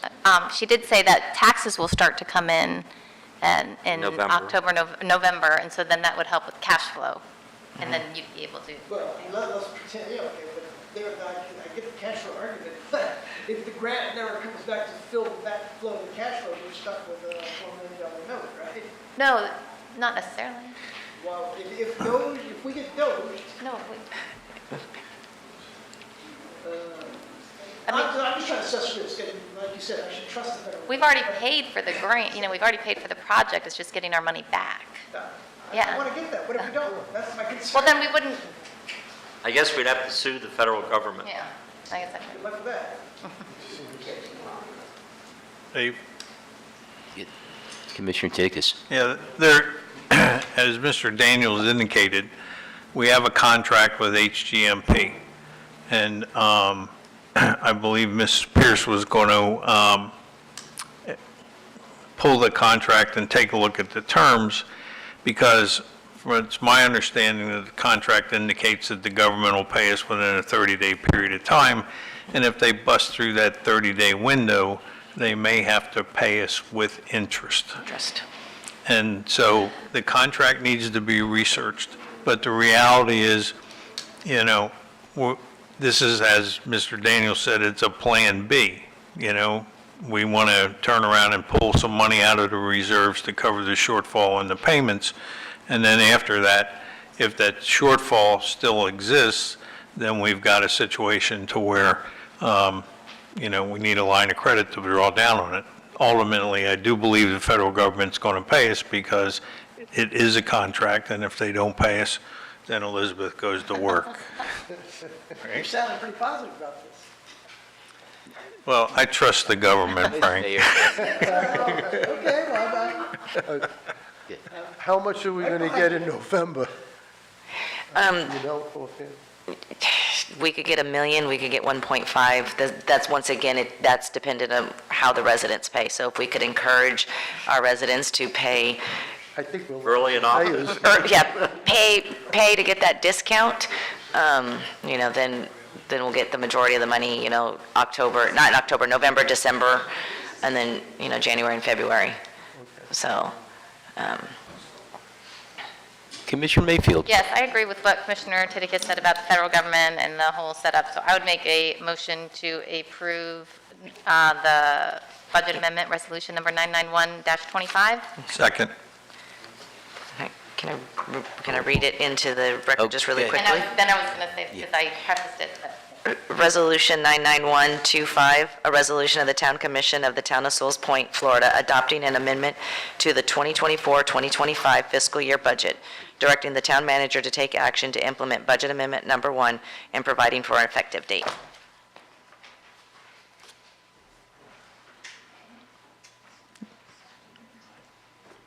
You got to remove. Oh, I have No, to- I oh, think, no, okay, I think she okay. just has to call the roll. Roll call? Commissioner Titicus? Yes. Mayor Kurzman? Yes. Commissioner Fender? ask me last. Commissioner Mayfield? Yes. And Vice Mayor Burrell? Yes. And we do need one more motion. Are you going to? Well, Actually, you have to we say have to finish the vote. Yeah, Frank didn't vote, because Oh, he yeah. said ask me last. I'm voting yes. When- Yes. And then I thought that Bob just asked for direction to move forward. Yes, for Okay. the Plan B, you know, which would be, you know, going out with that, we do have to have an engagement with the bond council, who we used, Skip Miller is who we utilized when we purchased 78 South Sewell Point Road. Instead of charging his flat rate, he's sending us an engagement letter that would be his hourly rate, which is $550, and he figures it'd be 8 to 10 hours. So I'm figuring the most is $5,500 is what we're going to be spending on the engagement. Pardon my ignorance, why do we need a bond counsel in order to get a letter of credit, or a line of credit? I mean, I can go down to the bank and fill out the paperwork I think because. for myself. I think because we're. Not for the town, not for the town. I think because we're a municipality, but I'll let Elizabeth explain that because she probably knows the legalese better than I. There are certain regulations related to government financing that have to be followed, and so bond counsel is the most knowledgeable in those areas. They study this. This is their in and out of their life is studying those financings and what is allowed and what's not allowed, and the steps that you have to take to make sure that it's secured properly and that everything's done in accordance with the law. So that's why Are bond they the counsel is people that come important. after you when the federal government doesn't pay? They are not. Just checking. And then in addition to that, we'll have all the documents that need to be executed. So, you know, they'll be here at the meeting on the 22nd if you give me that authority to do that. So, I agree with that, giving him the authority. Second. Okay. Mayor Kurzman? Yes. Commissioner Fender? Yes. Commissioner Mayfield? Yes. Vice Mayor Burrell? Yes. Commissioner Titicus? Yes. Approved. Mandalay drainage improvements. Joe?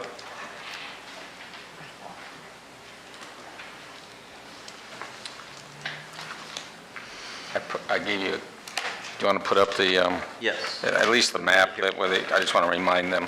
I think you all probably remember, we've been asked to provide some additional drainage improvements on Mandalay Road back in January, so everybody knows, January 14th to be exact. We had a workshop meeting, and one of the items that you asked me to put together was a cost and a drawings for adding some drainage improvements. As we talked about in that meeting, Ms. Lucas has been coming to our meetings. She's at 1 Mandalay Road, and basically requesting that we restrict some of the water that is actually coming down Mandalay Road and getting into her property. So we put together a map that kind of shows the road itself. Basically, what we're talking about is from River Road to South Sewell's Point Road. We have, do you need a thumb drive maybe? Is that easier for you, Bob? I put it on a thumb drive, but it just... There you go. If you can get that a little lighter, that would be perfect. How's that? Okay. Is that... I don't know, my thing's not going to work on here, but essentially, first of all, well, let's start with the, I don't know, let's start with the overall map, because I think there's some questions about, I think most of you know that the map in front of you is actually the South Sewell's Point Phase 1 improvements, and what you see here is the bottom road is South Sewell's Point Road. The first north or east-west road is Mandalay. You can see the cursor there. Can all of you see that? Yep. Okay. So we're talking about that road itself. Ms. Lucas lives on the, would be probably the southwest corner of that intersection there. And obviously it's certainly one of the lowest lots in the area there, mainly because, well, if you look at some of the other drainage improvements that we made out there and some of the pictures that are attached to that slide, you'll see that area accumulates water. And as you know, we raised the road, both South Sewell's Point Road, the one that's going north-south, as well as a good portion of Mandalay Road. So one of the things that we talk about, we looked at, was adding some improvements, and that'll be the next slide. Well, this is some of the, this is the original improvements that we put out there when we did Phase 1. We actually put some pipes, there's a pipe on the south side of the road that goes east-west, and it drains the other, what would be the north side of the road, so you can see some pipes crossing. All this water ultimately goes to the right of the drawing, and it goes into the river, and there's an area there where it's cursor that has baffle box and a pump station and so forth as backup system and so forth. So essentially what we did is we did a plan, which is the one that's now on the screen, that shows adding some, if we start from left to right, basically you can see on the, what should be the south side of the road, which is the side that Ms. Lucas' property is, we basically put some swales in, some additional swales, and we put some ditch blocks that you see, those dark black areas. Those are ditch blocks to kind of hold the water into those swale areas, and ultimately what it will do is it'll fill up the system. And there's an actually pipe system that goes from the beginning of that swale. If you go up, Bob, just a little bit to the left, right there, there's an inlet right there that ultimately that water, as it fills up the swale, will ultimately overflow into that inlet, and then that inlet will take the water down by pipe instead of overland flow, which is in the swale system that ultimately currently is now getting Ms. Lucas's property. So essentially there's more swale work there that you can see, and then as you keep going to the right, basically there's some inlets and pipes that the inlet's already there. We're just kind of making sure they're opened up to some of the swale work that we plan on putting in place. And then there's also improvements on the north side of the road that you can see on that side to get some more drainage swale work over there and to control the water going into the inlets on that side of the road. Essentially, the water comes across the road and goes into the system that goes from left to right, and ultimately basically, we're trying to capture that water and get into the drainage system that's right in the middle of, between Mrs. Lucas's driveways, right about there, Bob, a little bit closer to the right in there. There's an inlet, and to the left a little bit, that there's an inlet right, no, that's the pipe work, there, right there. There's an inlet there that we want to capture that water. So what's happening now also is water is going, what looks like what's a berm area that we're pretty much trying to block the water that goes into her backyard, which kind of looks like right there, that berm area. And essentially, we're just trying to keep the water from going back in that area. So what we've done is we put swales out here, we put some control structures, both on the corner area and some of the other areas, and then we put in the back of the lot, we also put some drainage. About, if you can move up the drawing a little bit, you can see some controls on the back side of her property there. Again, all these improvements, everything that we're putting out here is in the right-of-way for Mandalay Road, which is right-of-way you own. I will tell you that we've talked about, I'm sure some of these neighbors may have some comments on some of these, but we've really tried to just kind of minimize it to basically put water in roadside swales.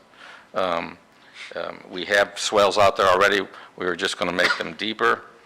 And then we have controls coming in, controlling water going into the lot both from what would be the east side of their lot, and also from water going into these drainage structures, so they don't come out into her property, as well as the berm that we're talking about.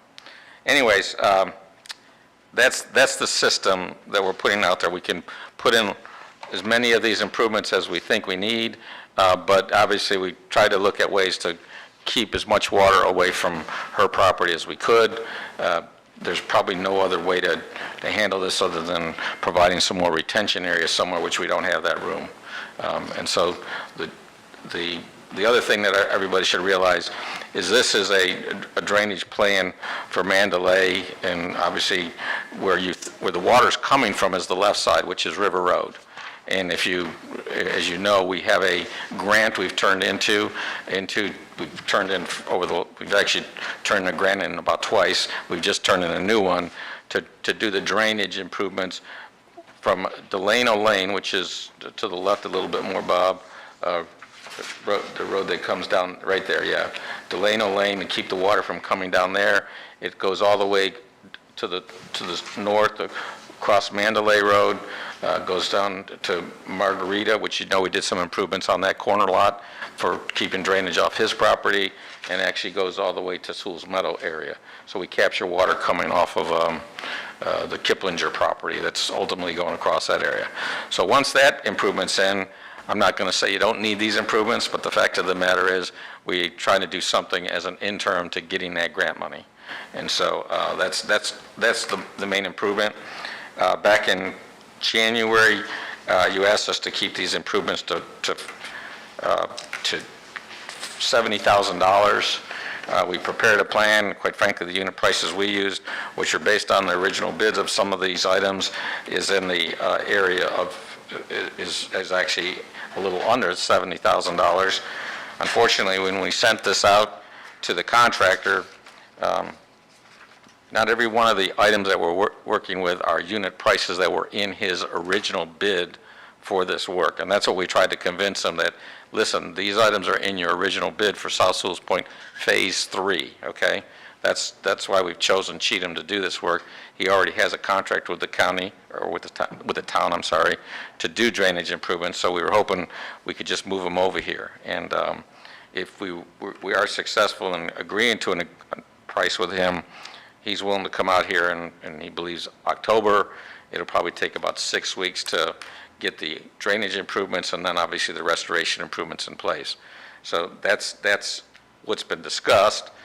He gave me a price originally of about $98,000. As you can see in my memo, his number is about $95,000. So I looked at some of the items, and believe me, I believe the numbers should be lower than what we're seeing in these estimates. But I also recognize that if we go to bid for this work, we're probably going to see higher prices. We're going to see prices higher. because it's just going through the bid process, it's where we're at right now. They're just going to probably be higher. So I'm not necessarily recommending that you take the bid. At the same time, I'm recommending that we renegotiate or we negotiate more on it. And the second thing I would recommend is that if we have to, we can cut some of the improvements on the north side of the road so we can get the drainage that's coming down in the roadway, on what would be the south side of the road, which is the same side of the road as Mrs. Lucas's property, and put those improvements in. And those numbers, by the numbers they've given us, is about $70,000. So I can provide a plan, or I can provide a portion of the plan that would get us to the $70,000. I really wish they would sharpen their pencil again on this. So I'm not really recommending at this moment that you sign this contract, but I think we've been waiting quite a while for this. I'd like to kind of move it along, and obviously I can, obviously myself and Mr. Daniels can talk with them about negotiating this, and if we can't seem to come to an agreement, we can tell you again that what the price is going to be, and you can tell us if you want to cut back on some of those items. Again, I was hoping that we'd kind of hear some good news in the past on the improvements on River Road. That would have been the best thing that could happen, then we wouldn't have to have this discussion at all. But unfortunately, we're not getting, we haven't received any good news on that grant. Although recently, as Mariah's done, she's applied for the grant to do the River Road project again. Hopefully, we'll be successful in this round of grant application. So I've said a lot. I don't know if you followed me with some of the maps and everything, but essentially that's where we're at on this. And I certainly know Ms. Lucas is kind of anxious to get this going. I know myself and Vinnie talked back, and we were hoping that we could have started this about in the month of the best we were thinking we were going to do July, but the contractor has been obviously moving along on phase 3, and I can still hear Commissioner Mayfield telling us, I need this project done. So that's my main objective. So I will tell you that I'm trying to get that done, and I'm trying to make sure I keep Mr. Brill happy with making sure that we get this done. And certainly Cindy, I really want to help her out. But the fact of the matter is there's a lot of moving parts here, folks. And it's unfortunate that sometimes they don't get to everything as quick as we want them to. But anyways, that's where we're at. So. We put the money in there in January. I had it pushed. In January, for this project. Right. And it got dragged out until now. Mm-hmm. And the prices of goods probably have gone up between January and now. They were dragging their feet, and we weren't. I mean, the money was there. Now, it went from what? How much did we put in? 50,000, 70,000? 70,000, yeah. 70,000, so it went Remember, 70,000 to 95,000. Yeah. So,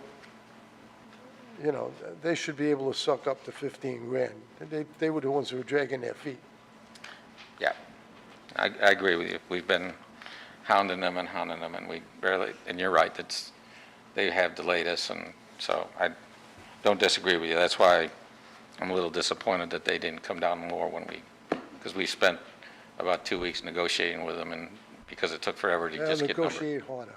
Yeah, we didn't get much negotiation out of it. Jeff, quick question. Would you say about 90% of the water that's coming down to Ms. Lucas's property is on the south side versus maybe less than 10% on the north side?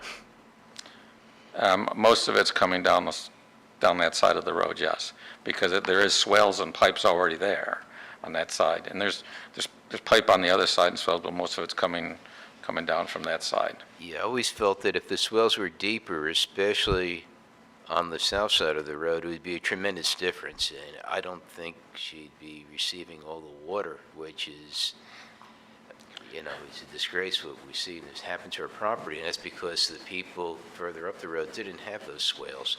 I really believe that's a good part of it, because the water's traveling to the street instead of through the swales and captured into the drains. Well, just so you know, because I was there when we had just deeper swells, and they made me fill them in because they they didn't want the deeper swells. And- Their easements, it's not their say. Yeah, well, I know, I'm just telling you, Yeah.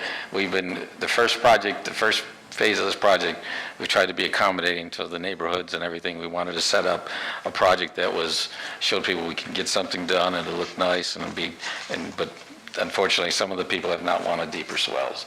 And we run into that on numerous projects. And you've made the directive now since that project that you want swells everywhere, and that's what we are doing. But I'm just letting you know that the first one, when we tried to do that, we were kind of hit with a lot of objections from people, so. You need them. I put them on my own lawn because I don't want to flood out Eric Haas. Right. Who's next door to me. That would be the wrong thing to do. But you remember the guy across the street from you?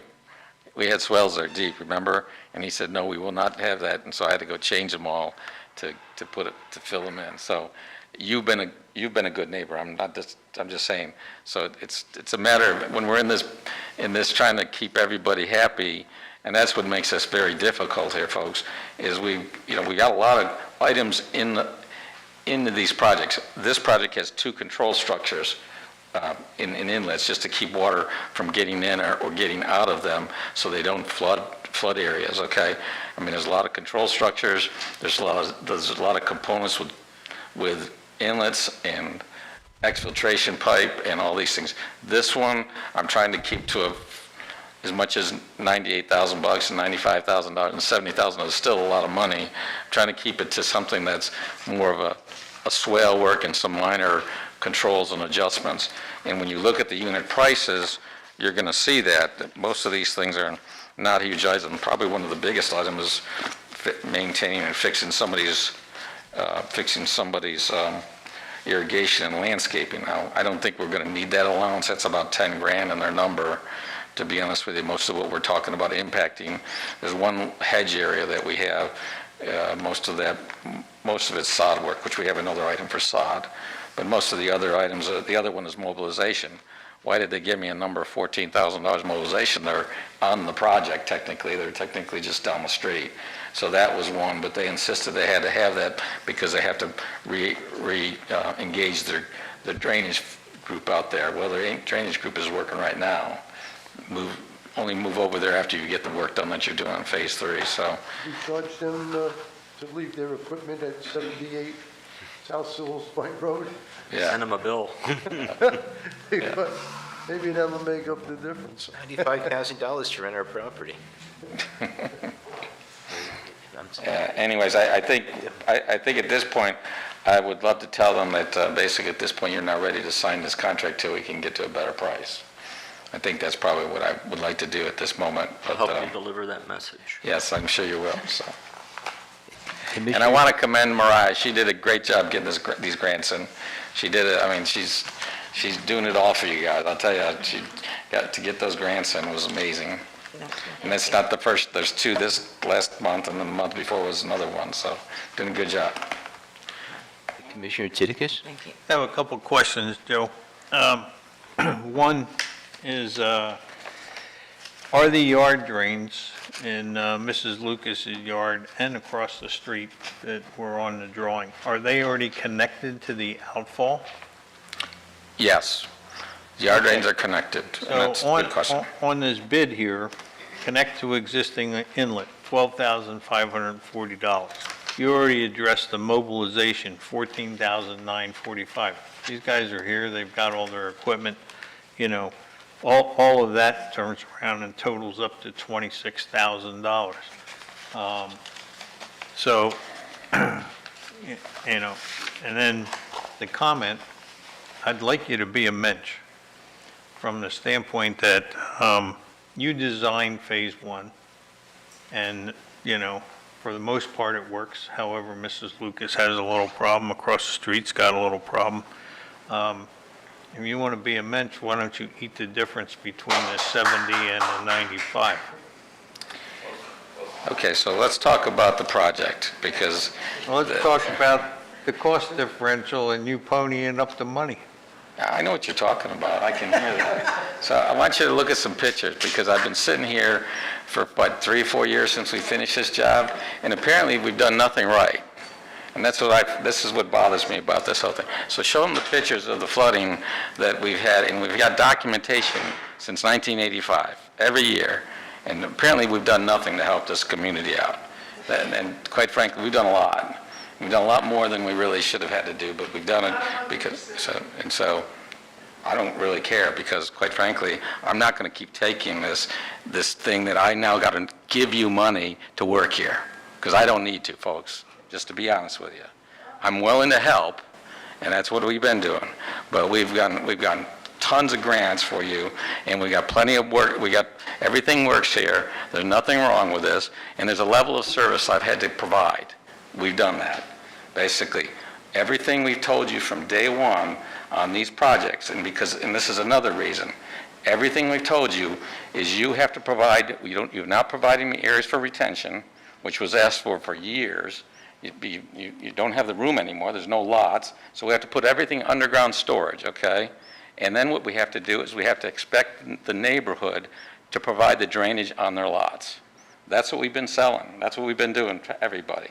So now somebody comes in and they got water on their lots, and now they're telling us, no, I don't want that water on my lot. So guess what? All these improvements we're talking about, the first 4 phases, what we do in North is not going to work, because then I'm going to be forced to be sued by just about everybody, because that's not the concept that we're talking about here is we'll provide drainage in the road for the road. The road water is not going on her property. That's not happening. What's happening is private property water is draining on her property, and that's her water that's going to drain. So now there's flooding right there. That's her property right there. So you're telling me that's what we've been putting up with since I started this in 1994. Okay, we can go through more and more photos over time, but the fact of the matter is now you're telling me you want me to fix the problem, and every time somebody has a puddle in their front yard, I got to pay for them to solve their drainage. That's not going to happen, because they should be storing water on their property. Just this puddle. I'm not going to. No, once I start, I'd be doing it for everybody, folks. You don't get it. That's the problem. I do get it. You don't get it. No, I get it. I get it where we're at, but I'm sorry. I'm not going to. This would be the wrong path for me to follow at this point, because this is what it looks like out there. That's not what it looks like today.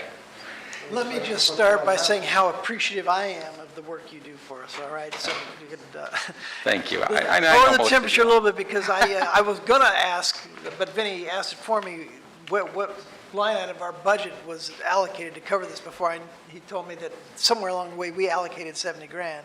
So it sounds like we're pretty close, and I don't know what it takes to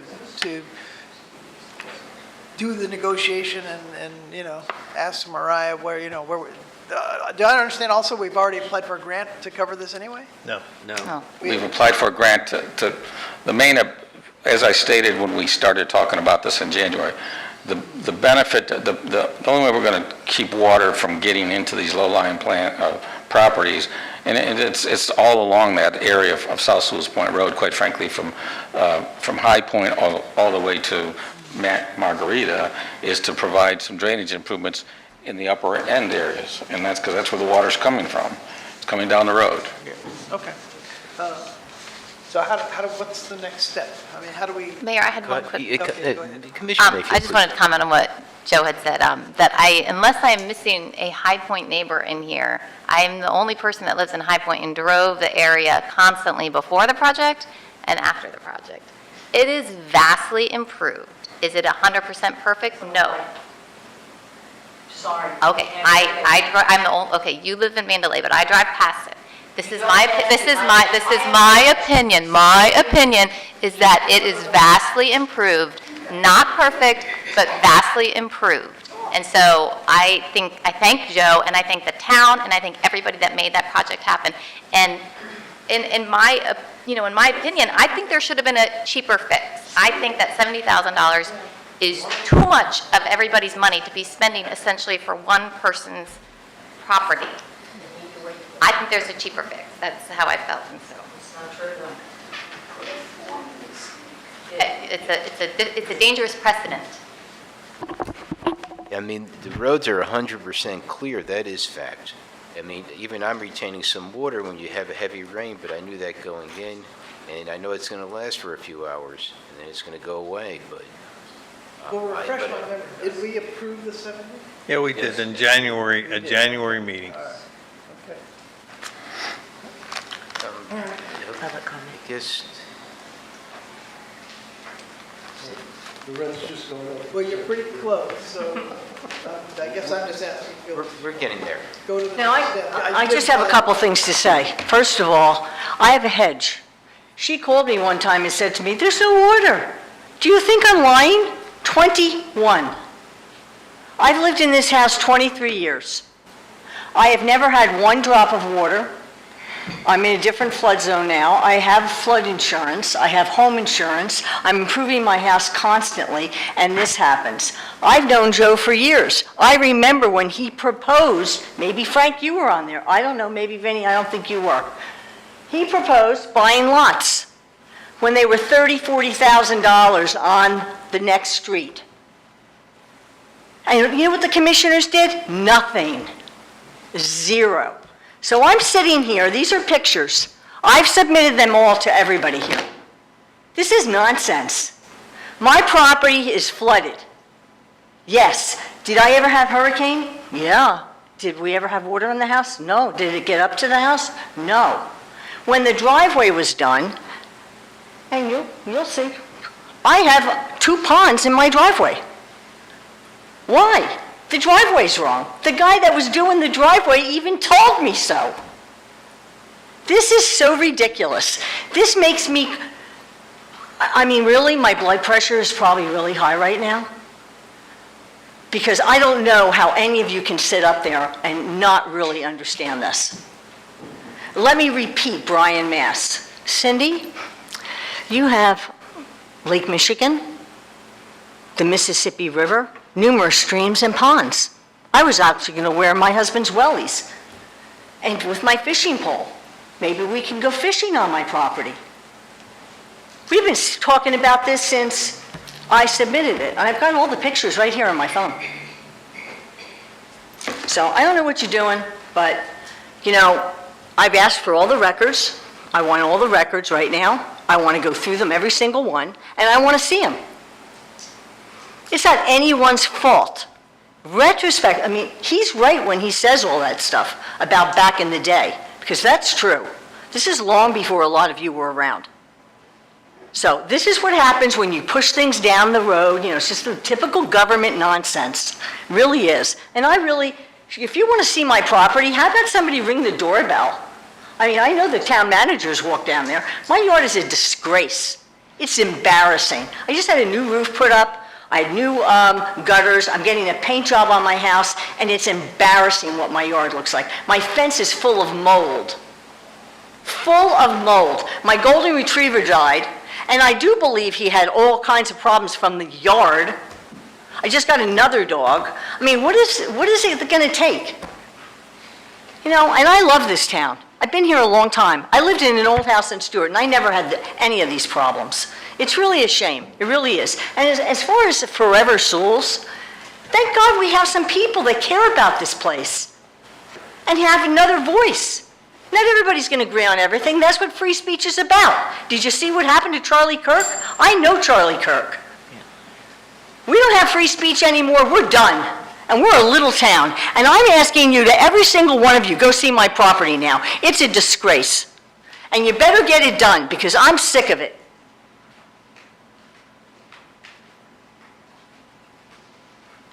I'm sorry. I'm Greek. I don't mean anything personal.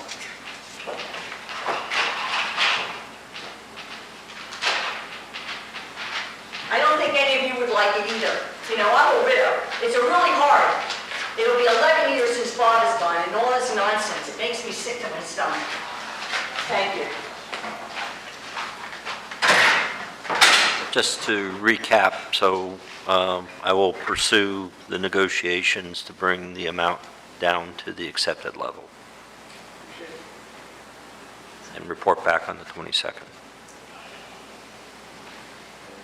Go to...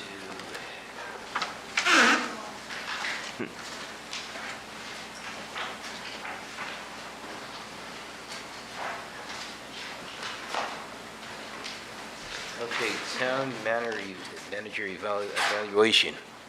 As I mentioned, I step aside when it comes to my evaluation, and I have it handled by Mrs. Pierce, and I'm sure she's gone over the process with you, but if, however you want to handle it from here.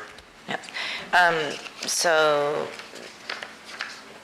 basically, I use the same process that we have used the last 2 times, I believe, for the town manager's review.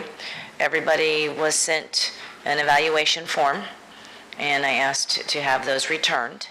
That evaluation form is the standard form that's used for all the other employees as well.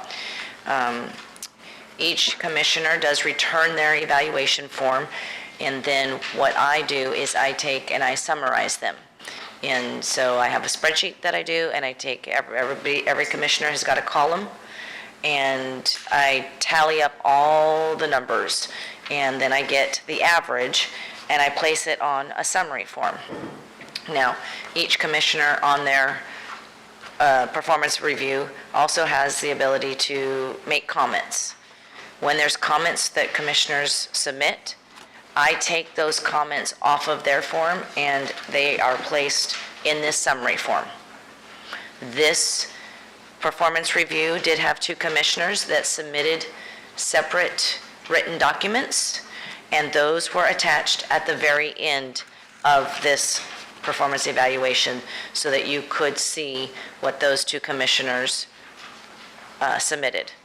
Everyone else that made comments on the actual form, they were on just in that section. So like under number 1, there's 4 comments that were made. All the performance evaluations that are turned in are kept. So if anybody is interested in seeing them, you're more than welcome to step in, come in, and I will show them to you if you would like that. But this is a summary, and it's the best way to combine 5 scorings into 1 scoring. The performance review did, the final end score was 4.01, which frequently exceeds performance expectations. So that was the average. With that being said, the contract does allow for the town manager to receive the same cost of living adjustment that the employees have been provided in the budget, which is a 4%. His contract also does allow for an additional increase up to 5% for outstanding performance. So I think the first thing, and I know that there's another discussion after this, so I'm just asking for direction regarding the salary adjustment effective October 1st, just based on the performance evaluation. Vice Mayor? Okay, well, obviously, you know where I stand. But I think that each commissioner's review should be in here. I think the public has the right to see that. I know that they have the right to say, come in town hall and ask for it. Great, but that's not the point. Point is, this goes online. Okay, not the actual evaluations from each commissioner. Okay? Are there some missing? Are you applying? Well, I don't know, because there's no... It's compiled, they're not individual. names If any on wants it. them individually, this is a compilation that I see includes the- all, Yeah, I see. no, that's pages just of the, documents. that's just the written, They didn't, I mean, is the problem that you follow the format and therefore they're added to the end? No, Or they're the concerns- they're included. Signatures not there. They're included. These forms were, like these last, You mean like they're- my they're- comment, They're average and aggregated and average? yeah, I did the average. There's a total, I did the average, and then I gave an opinion, which is because there are certain things that that were not asked on this form that I wanted to let them know. okay. So I did the form, Oh, you did do the form? yeah, Oh, okay. okay? And I just added this other Okay, letter well, that's good too. besides that, okay? So I'm trying to understand what the concern is. So the concern is that when somebody asks for a public records request, are they going to get this compiling thing with, they don't know what commissioner or how a commissioner put an evaluation? Or are they going to get the actual form that the commissioner filled out himself? Because right now, this tells me, honestly, this tells me nothing other than, okay, great, great, great, great, great. But it doesn't tell me what you vote, how you saw the town manager. It's an average of all the scores. I know what it is. No, I was talking to, I'm going to answer your question. No, you Again. did already. No, I'm going to answer it You did, again, you because you did. brought it up again. You answered my No, question they are before. going to get that document, and they're going to get every document that you all filled out. How much plainer can you make it? Oh, now you're telling me that. Well, all I'm saying is, it should be in this packet. And I disagree with you, Okay. but, you know, That's you all fine. can decide what you want to do, and if you want a different process next year, we'll do it a different process. I mean, this was the same, this process has been here since 2012. Well, I wasn't here in Well, I was. 2012. I'm telling you, this process was I here. do need the aggregate, I mean, I do need the average, right? I mean, You can make your own average. how about in theory you But could the get a average vote? is there, okay? I'm not saying you're going to get that. I'm just saying I would like to see each commissioner's form, how they did it, and so would the residents. If they ask for it, they want to know a specific commissioner, how he did an evaluation. And they get that. And So let's, That's what I'm- next what I'm year, saying is not here. It doesn't need to be there, Vinnie. Okay? Well, that's a matter of If you opinion. have something you According- want to talk to me about, hopefully you and I can get together and we Yeah, can okay. talk about According it. to Glenn, they're supposed to be in here. Glenn's wrong. Well, okay. Glenn knows the Argue with process we're Glenn. Don't argue doing. with me. Here's Elizabeth, you can ask her. Well, she has a different opinion than Glenn. So I have spoken with Glenn as well, and there are different ways that you all can do this. You can have a summary that is a part of your agenda packet, or you can have each of the individual commissioners' evaluations separately, or a combination of the two. It's up to you all how you want the information presented. Any of those options are appropriate, as long as the original individual commissioner evaluations are held in the file at least and provided as part of a public records request. That is what's appropriate. You know, they can be part of the agenda packet or not, as long as they are provided when requested. Okay. All right, who reached first? Commissioner Mayfield, I go just ahead. wanted to wrap up this part. This is how we did it last year, so it's not entirely surprising that this is how it is this year. You want something different, you're a commissioner, I'm sure we can all agree that next year, we will have them in there. I don't think this should be a fight. It's just not worth that, in my opinion. Yeah, what happened was, years back, Commissioner Burrell is correct, they did it a certain way, but they stopped doing it probably several years back now. And we've been doing this way for a good number of years, and nobody's said anything otherwise, so it continued. And this goes back, I think, prior to when Dan came in as temporary manager, so even before that, we were doing it. So we continued it, and I guess nobody complained, so we just kept doing it, and now here we are. But I think the thing I get upset about, though, is I don't withhold any public documents. So, you know, this is a public document, and if somebody wants a copy of it, there's a process that they go through. So, you know, whatever you all want to do next year, that's fine. Okay, and Commissioner Titicus. Yeah. Would you be satisfied, because I heard Mariah say that she did a tally sheet where she's got, there's 9 categories, you know, four things for each category. So you have the 4 times 9. If you had each commissioner's name with their number that they put down and how they rated it, and then the comments are identified in terms of who made what comment. I mean, I have no problem with, you know, that way you're not reproducing, you know, what do you got, 45 pieces of paper, but you're able to see a summary sheet in terms of how people scored out on stuff and the comments that they made. Would that work for you? No, Okay, okay. cut and dry. I was trying, you know? I'm sorry, Yeah, sometimes hard to please. Commissioner Fender. I'm not super passionate about it, but I think all of us can get anything we want, and honestly, if you want that, just go get it. But I'm flipping through this pages, and I kind of like your idea. I'd like to see the aggregate total of all pages averaged together, just like see where the number fell. Not that it matters much, I'm just curious, what the overall average of all the pages happen to be. I think It that's what is. she said, it's 4.0 something. It's wrong. Yeah, on on the page last 151, It's on the last page. right above my signature. Okay. And again, It's on the last page. Yeah. On just the- in yeah, all 51. fairness, Oh, there, it didn't have a line under it, all right. Yeah. There you go. But I mean, Just- I would be interested in seeing, how you rated Mr. Daniels. I'd be interested in seeing how Dave did and also how Kai and Vinnie did. I mean, I know how I rate, no, I don't know how you rated them. Well, you could just walk in the office and find out. I mean, You could. that's. Why should I have to do that? Because you're a commissioner, you can walk anywhere you want, go get it. If I wanted to know, I'd go ask. Okay, so we have, 1,900 residents here.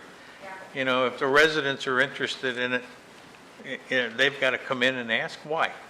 I mean, provide a summary sheet, makes it easy. I'm not passionate about this, I could, it's fine with me either way, but. Hi, I'm your I like employee. idea of having a one page, I'm trying to summarize, I don't have time to get all the documents. Mayor, Yes, okay, I'm your employee, yeah, okay? We've talked about this process for a couple months now. It's just like some of these other things that we do, and we tell you all about it, and now we're at the end stage, and you want to modify what the process was.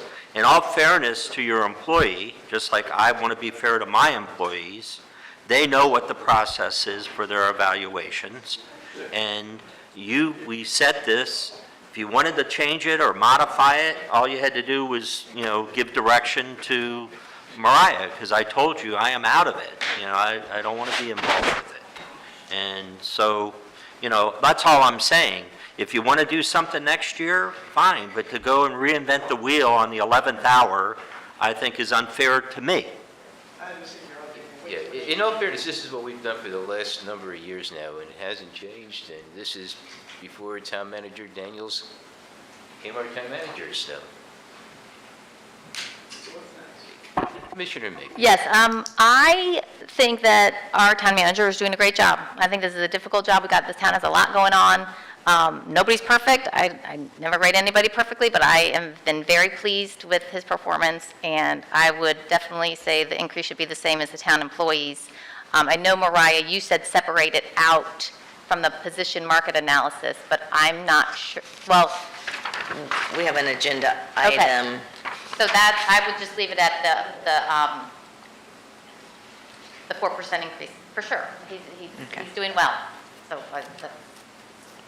and I also wanted to say, I think he's doing a great job at leading the staff, and that really is one of the primary jobs of the town manager, is to manage the staff, so.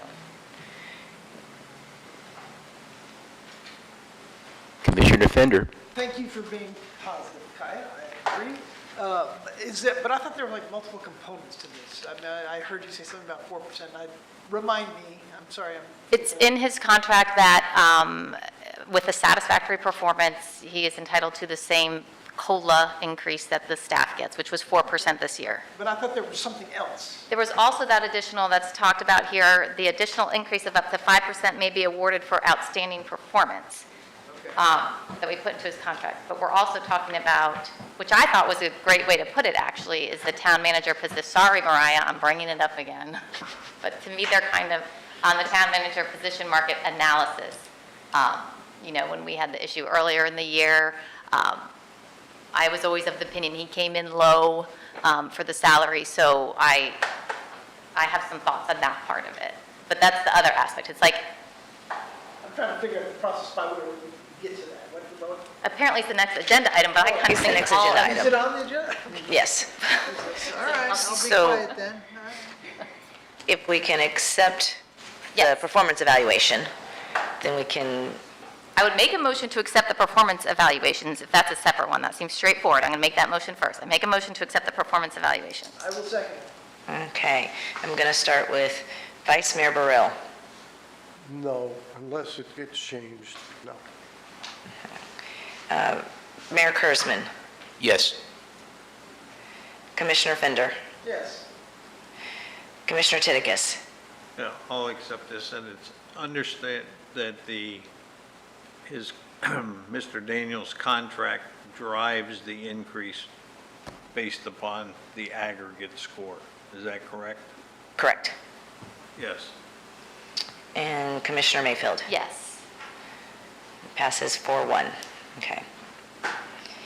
So That was the acceptance of the evaluation. that was the acceptance of the evaluation. With And then that, it's- I would make a motion to approve the increase of the, if I even need, it already says with the satisfactory or higher, so do I even need to?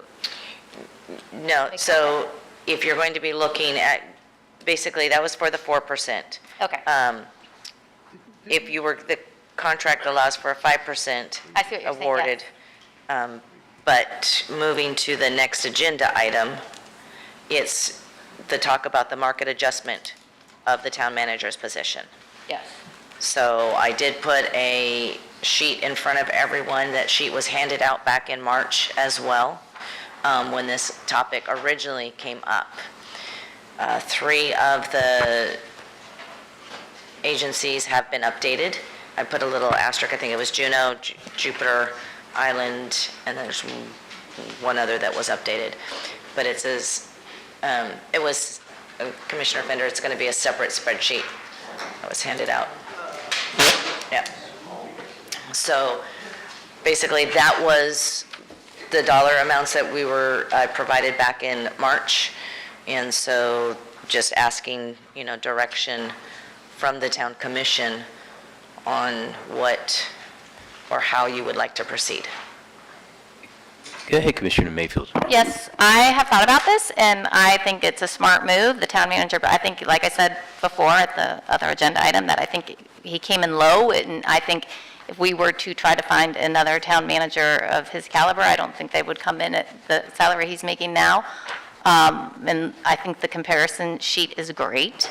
We have these complicated road projects going on right now. We have citizens that want good service. We have a staff to manage. So I think $150,000, so a $20,000 town manager boost, and then the 4% on top of that. So it's kind of going back to before, and then the 4% on top of that, because I think it should have been $150,000 last year. I mean, What is that number? I don't know what 150,000 times. Well, I don't know.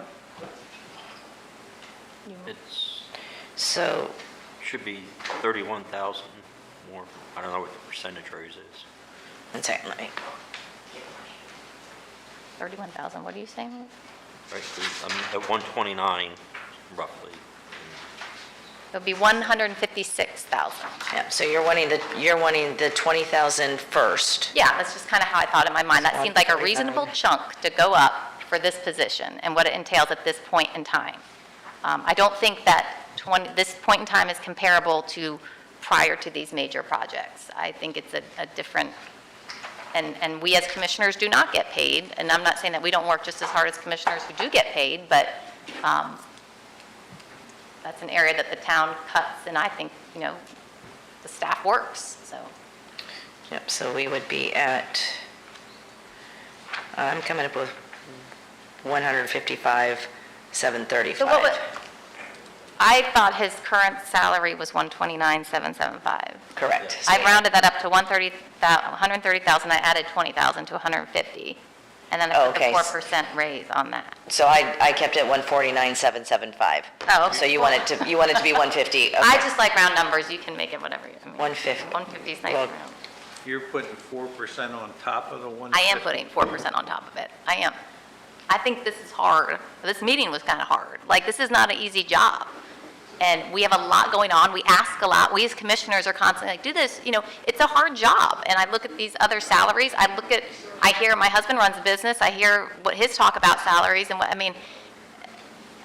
expenses are going up in everyone's lives. I mean, we have important stuff going on, and this is the time to lock in with a good staff, get these projects done, move this along, so that we can maybe get to a point where we level off a little bit, and maybe lower tax, whatever that future looks like. But this is not the time to, in my opinion, this is my opinion. But you lose continuity when you mess with staff too much. Okay, so, obviously I'm trying to be fiscally conservative here, but I'm actually personally surprised with the comments I've gotten from the public telling me, when I brought up the idea of salaries, they were driving me higher than I would even have imagined. But I like your proposal, and it still, being conservative, still makes it the second lowest salary offering on this chart. Not to diminish the value of my dear town manager, because I agree with you that, changing midstream, going through the process I've been through like 3 or 4 times now, is expensive and also impacts productivity. So I certainly think he's worth it, regardless of the conversation we just had. I think the aggregate total of 4 is an excellent. What's the thing we just went through? An excellent. Across the board? Market adjustment? No, I'm saying 4-point evaluation. Thank you. Okay. Is for a difficult job that has this many dynamic parameters. So I'm seconding, I guess, if it's a motion, your proposal of 156. Is that what you just said? I would make a motion to do current salary plus the market adjustment of 20,000 plus change to get to 150 or whatever you want to do, plus the 4% that's already in the contract. Which is 6,000, so it's 156. 156. Ish, whatever you guys. 156, effective Beginning of the year. I don't. October 1st? Whenever, I don't, yeah. October Fiscal 1st. year? Yes, that's the, Does our budget, all the budget stuff we just did? Well, we got rid of the fountain. Oh, freaking fountain. No way I'm trading a fountain for him. Anyway, that's all second. Commissioner Titica's comment? Yeah, discussion. When you sit down and you look at the salary comparison that was presented to us, you've got one town that basically has a similar population. You've got, or actually 2 when you look at Ocean Ridge and Atlantis. In terms of number of employees, there is no comparison. If you look at budget, all of these towns have larger budgets. I went out, I looked around the state of Florida, and I found, if you look at Bonifay, they have 2,500 people. They have a budget of around $4 million. Highlands, Lake Placid, 2,360. Same budget amount, or in that range. Lake Butler, 1,980. And, well, they're paying between $80,000 and $100,000. Now, granted, these are in the center of the state. Yes. Yeah, okay, but at the same time, it is what it is. So I don't necessarily think that, Mr. Daniels may be compensated less than the larger cities, certainly less than Stewart, certainly less than Jupiter Island with 80 employees, But at the same time, I don't think that a $20,000 bump is merited. I'd like to have a roll call. Commissioner Mayfield? Yes. Commissioner Titicaus? No. Commissioner Fender? Yes. Vice Mayor Burrell? No. Mayor Kurzman? Yes. Motion passes 3-2. Should I require supermajority? You want your fountain or not? I actually do want that fountain, actually.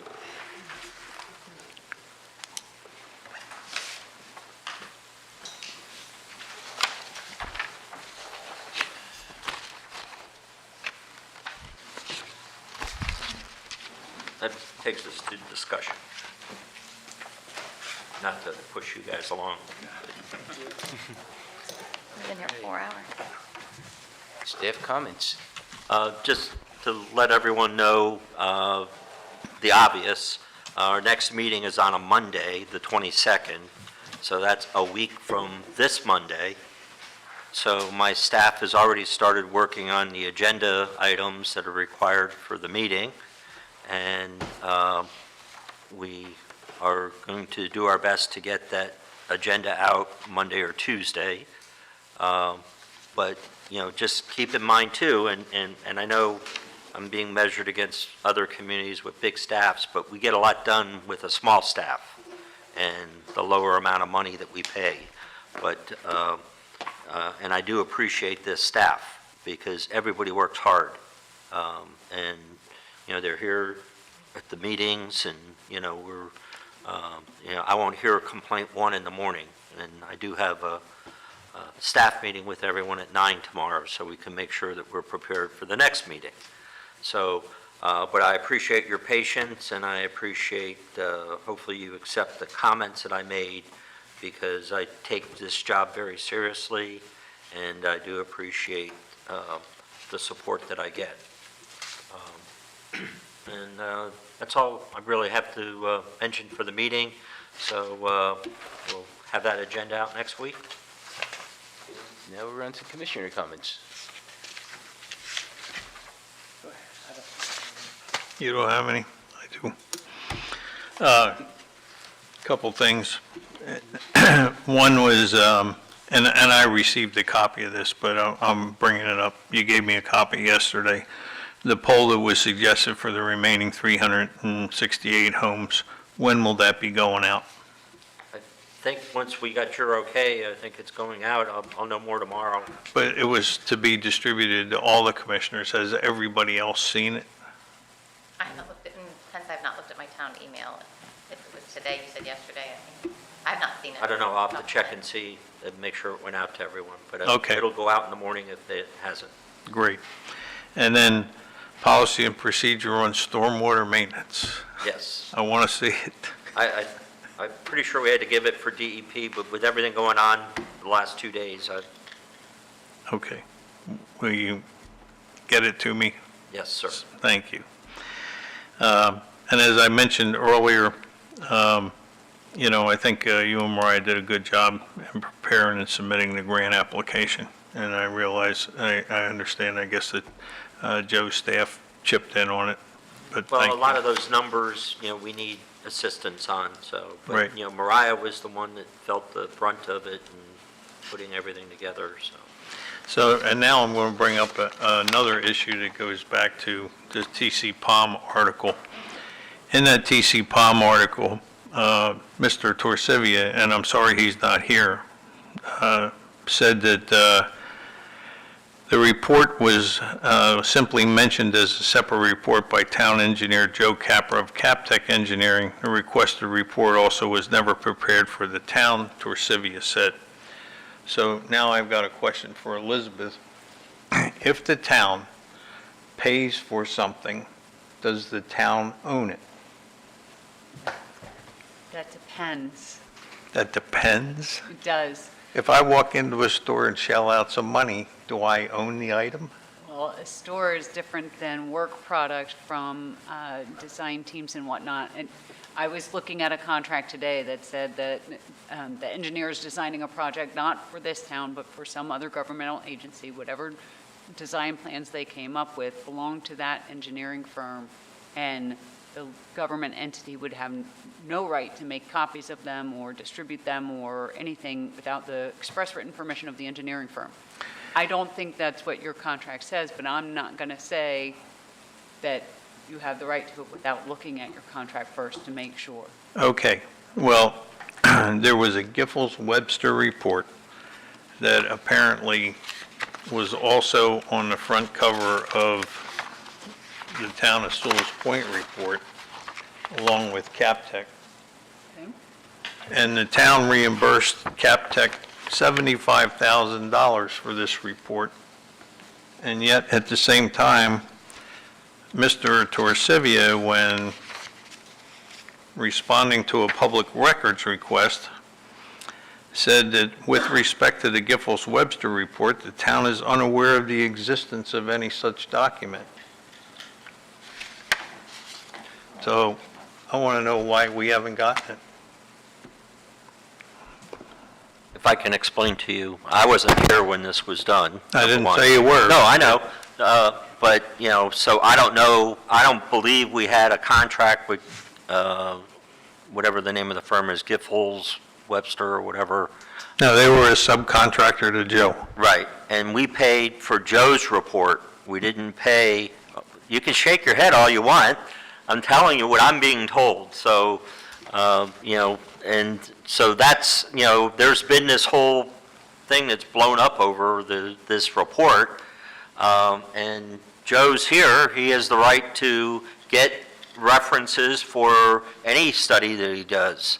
And my understanding is that that was reference material that he used as part of his report. But we paid for Joe's report. Now, if you're saying we had a separate invoice for Gibbs or, you know, to pay for that report that he got, I don't know about it. I'm telling you that on the invoices that were submitted by CapTech, the line items were, you know, sub-consultant Giffords-Webster's rate, X amount of dollars amount, and it was paid. So CapTech was reimbursed for Giffords-Webster. And I just think that the work product, you know, belongs to the town of Sewell's Point. And it's also my understanding that the commissioners were shown this work product, yet at the same time, it was collected up and not released. And then as a result of that, as a matter of fact, I mean, I'll give you the specific instance of a meeting when Mayor Tompeck said it's too complex and Joe's going to distill it down. So it's out there. Joe's has it. I think it belongs to the town. The town should get it, and the citizens that are asking for it should get it. Vice Mayor. I gave everybody a tax reform initial proposals. This is about, of course, the House Select Committee on Property Taxes. Here. And as you can see, they're going to take this up at the next session, which is probably going to start in January. So you can all read exactly what it is. There's 1, 2, 3, 4, there's 5 proposals. Okay? In that 5 proposals, we're not going to have, we're not gaining anything. We're doing nothing but losing. So I just want to make everybody aware that whatever happens in January in the legislative session will affect us tremendously. Thank you for So this. keep that in mind, Thank you. okay? Town Manager. You had, No, all right. And I'm going to leave one other comment because the little stripes that are supposed to do the speed reduction, I've spoke to my neighbors about it because it would be in front of their homes. None of them ever wanted that. They just wanted a lower speed limit. They're not interested in the town wasting money on the speed lines or whatever you call them. Also, if you go over to Costco, at first it worked, but then when people get to know it, they fly right over it, over the speed bump, and it no longer is effective. Once you get used to something, it works the first couple of days, then after that, business as usual. Well, I think what we need to do, because, you know, there was a vote that was taken, I guess, that we were going to do it, and maybe my chain of events is incorrect, and I haven't had the time within the last 2 days since Commissioner Titicus and I have spoken about it. But I think to clear the whole issue up, I'd rather readdress it at a commission meeting that's posted on the agenda, and we can do that on the 22nd.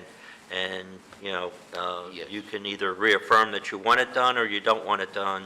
But again, I do what the commission wants me to do. Yeah, I'm just listening to the people that live there, and they're saying they'd rather not have I've it. heard the same things, Yes. but, it's, again, Forcing it down. and, that was the vote that was taken, and if you still want me to proceed with that and spend the money and do it, I work at your direction, At this so. point, it saves us a few $1,000s we don't have to pay, so. Well, I think that's a vote that you all need to take together, and it's not fair to put it out right now. It needs to be on the agenda, so any parties that are involved want to come and speak about it, they can. We could put it back on the agenda again. Okay, thank you. I make a motion that we adjourn. All right. Meeting adjourned.